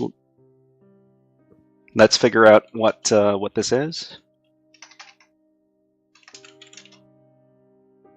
This is ASCII text. Let's try catting it. Oh my God. This is a QR code. Okay. So I think I've got an app on my phone that I can use to read this QR code. And I think my camera, I think the camera itself is able to read QR codes.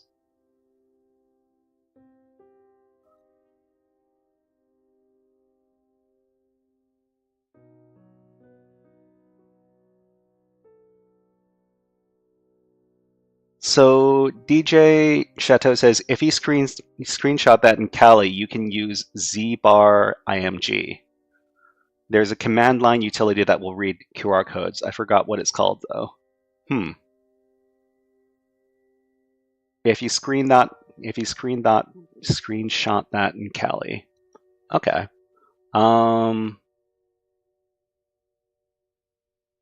What is is there a utility to make screenshots? There is. Okay, let's screenshot the entire screen. And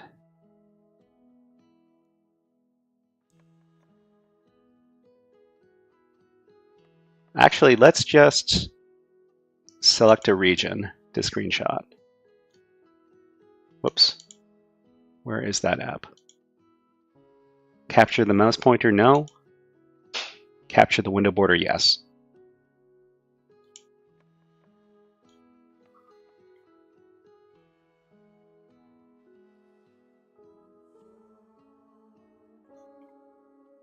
Okay, so we're going to save it.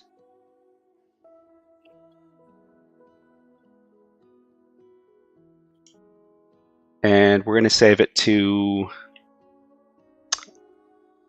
what is the, so alora.png, and let's save it to our temp directory. So let's see.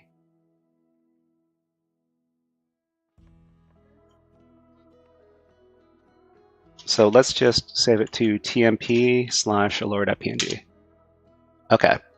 And then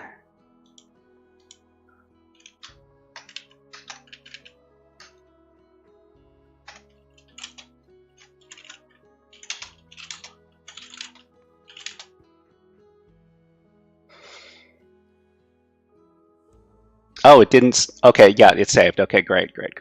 So zbar.img. Okay, so there's probably some GitHub repository for that, right?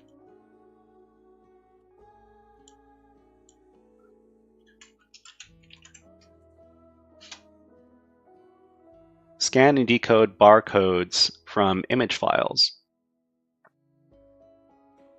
It's part of Kelly. Is it part of Kelly? zbar.img, zbar-img.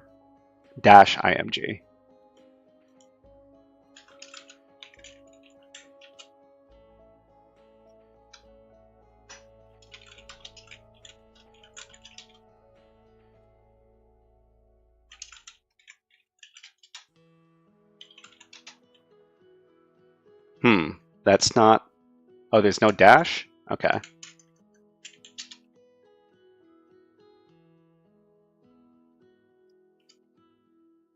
Let me look it up real quick.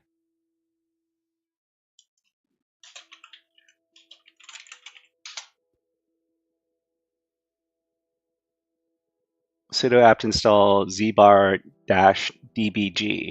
dbg?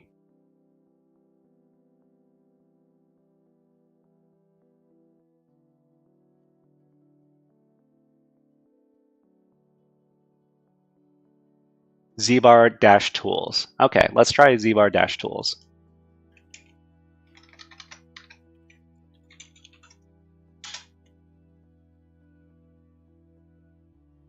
Okay, install that.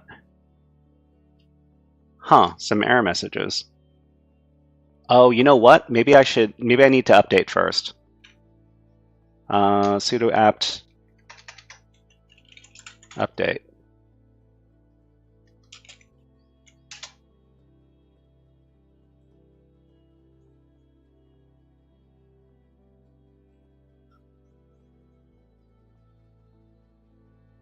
Just a second.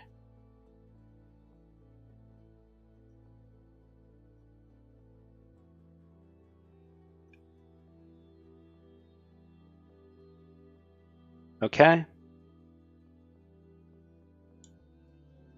So let's try installing it now.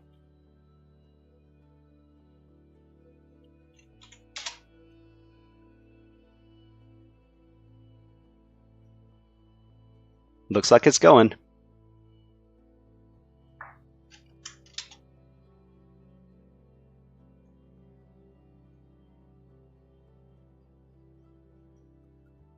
While we're waiting for this to install, let's do a little reveal redeem. Let's everybody here has listened to all the things before, right? It's kind of my favorite rapper, my favorite hacker rap. This one's dedicated to all the hackers. Yo. But GJ Chateau says, I've used ZBar in a number of CTFs, super useful for QR codes. I think I've used it once. Before. So it's going to be ZBar-img. What is the command? So is it just zbar? What is the command? zbar-img. Okay, zbar-img. Ah, okay. So z-ing, and I think this was the name that we saved it under. So it, I think it doesn't like the fact that, yeah, I don't think, so it wasn't, it looks like it wasn't able to read it. And I think it's because of the format. So if we take a look at, so we're going to do xdg open and look at it. Then it looks like this. But this is not, because of the way that it was constructed, there are a bunch of gaps. So it could be that the regular QR code reading software is not going to be able to do this.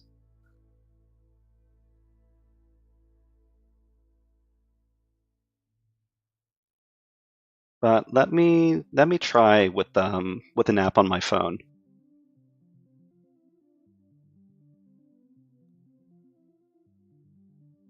Oh, you know what? The app on my phone was able to do it, and it got me a password. So wasn't able to do it with the terminal program. So we've got somebody in YouTube chat. User Sapilui says, unfortunately, I can't watch the stream because I'm watching your Pico CTF tutorial. Eyes purple crying. Well, you can always come back and watch the stream later, YouTube user. But thank you very much for commenting. The recording will be here afterwards. Okay, so yeah, I was able to get a password from the app that I use on my phone to read the QR code. Let me just record it and make sure that it is correct first. So it says it is. Oh geez.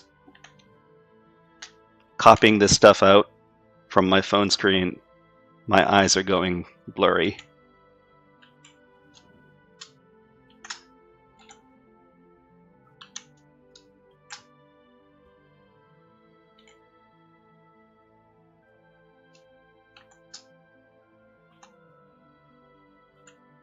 Okay, so I think this might be it. I'm going to provide it to everybody in chat just for fun.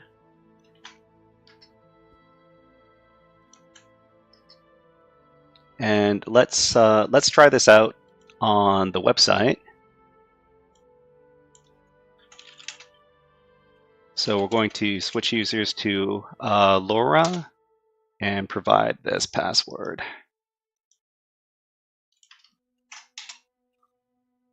It worked. Okay, so we were able to get the password from the QR code. Unfortunately, we weren't able to use the terminal program, but thank you very much to DJ Chateau for suggesting it, because I too prefer to use terminal programs to solve all of my problems like a real hacker does. But thank you very much to everybody who watched today. It's getting to be a bit past my bedtime, so I don't want to stream for super late because I need to wake up early in the morning and get chores done, because it's going to be Saturday, and that's when I clean my house. But to everybody who stuck around, to our good friends DJ Chateau and Hacks Hobgoblin, who are both very good streamers on Twitch, by the way, let's do a shout out. I think we're going to shout out Hacks Hobgoblin, and we're going to shout out username. And we're going to shout out DJ Chateau. Oh, I have to wait 2 minutes before giving another shout out? Really?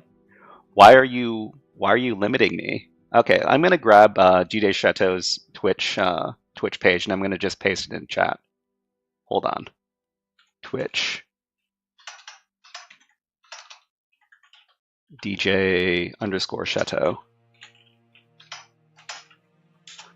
So DJ Chateau, I'm actually wondering, because your name is DJ Chateau, does that also mean that you've got some sort of French ancestry?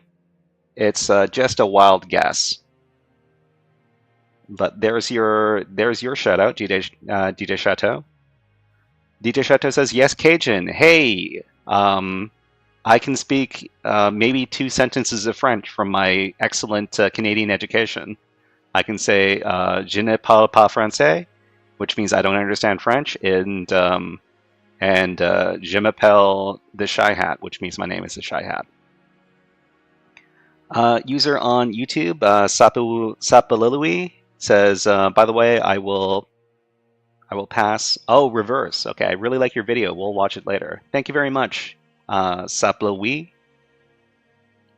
Let's see. DJ Chateau says, most of my family comes from New Orleans. I'm not told Cajuns are just dirty Canadian. Well, Cajuns used to be Canadian because Louisiana used to be Canadian, used to be part of Canada at one point. But then you Americans bought it from us. So there's that. All right. So what did we do today? So we did some monkeying around with let's see. We did some monkeying around with this machine right here, Vulny, and we can't access it. But just trust me when I say that we were messing around with the Vulny machine over at HackMyVM.eu, and then we did our Venus labs, and we were able to finish quite a few of them. I think we started on level 30, and we ended up finishing level 36. So that's some good progress, especially considering that the CTF Labs end at level 50. So we're getting close. Eventually, we're going to get to the end. And to DJ Chateau, who was wondering about our research about Edward Snowden. Let's see. Let me look it up. We just basically filled in a little sheet.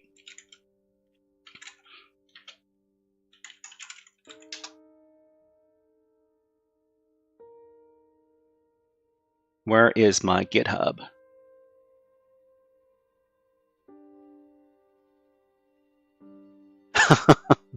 DJ Shut, were people talking about Edward Snowden like past when I left your chat last time? If so, and if you didn't like that, I apologize. But if you did like that, then I don't apologize. So github.com. Let me grab my GitHub link. I've got it sitting around somewhere.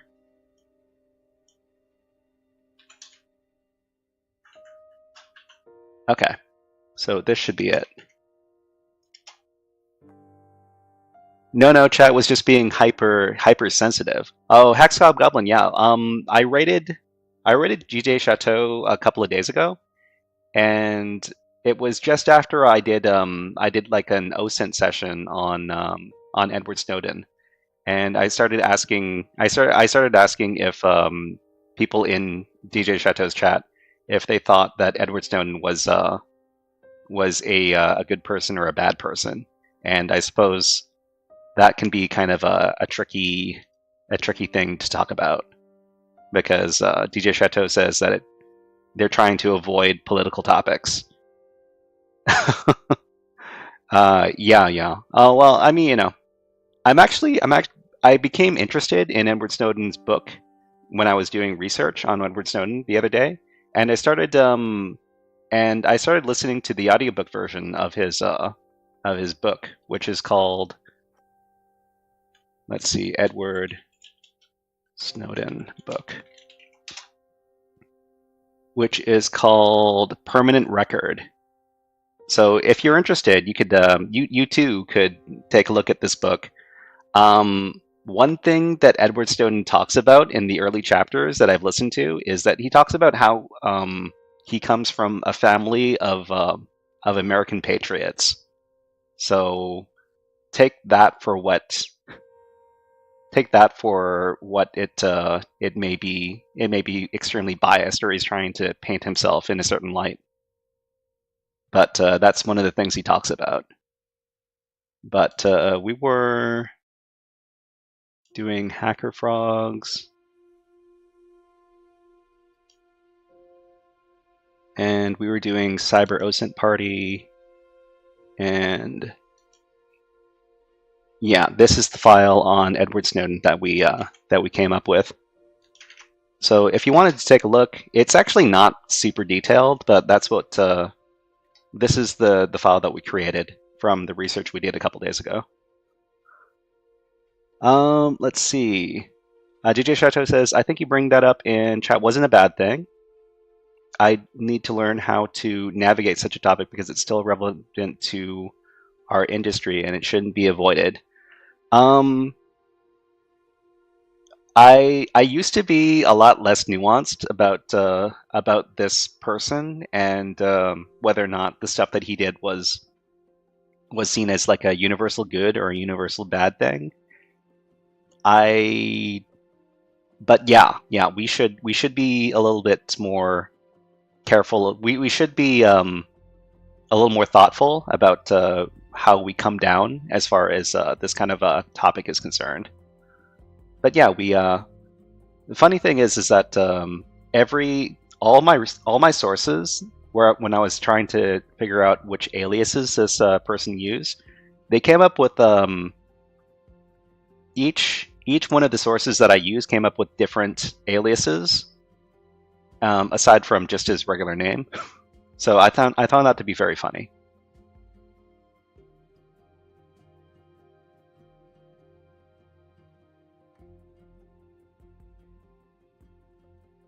But yeah, if you want to do a little light reading, you can always take a look at that link that I provided in chat. But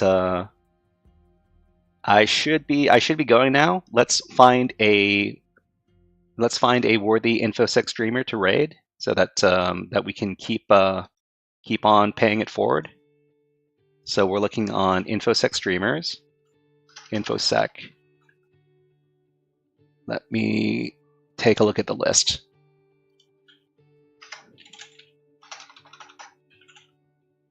And this link, this list is at infosecstreamers.com, which I will also link to everybody. It's just me that's on, really? Let's take a look at Twitch in general.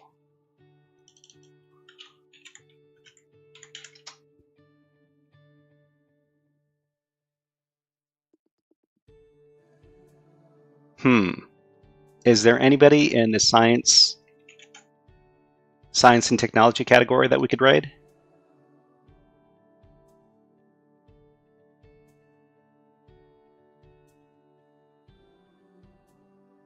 Live astrophotography? That's tempting.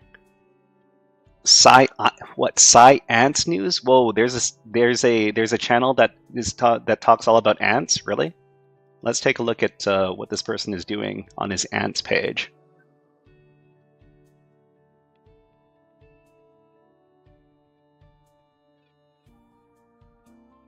Huh? There's my stream right there. Okay, so what's this person doing on their ant page?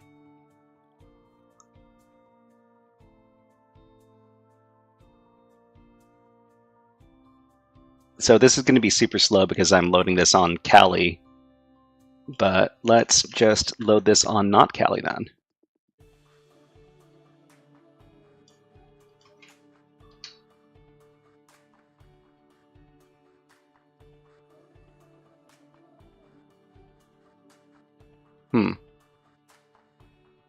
Okay, so let's raid this this ant loving streamer, and please tell them that the Shy Hat sent you. All right, so before we go out, let's do one more Hack the Planet, because that's what we love to do.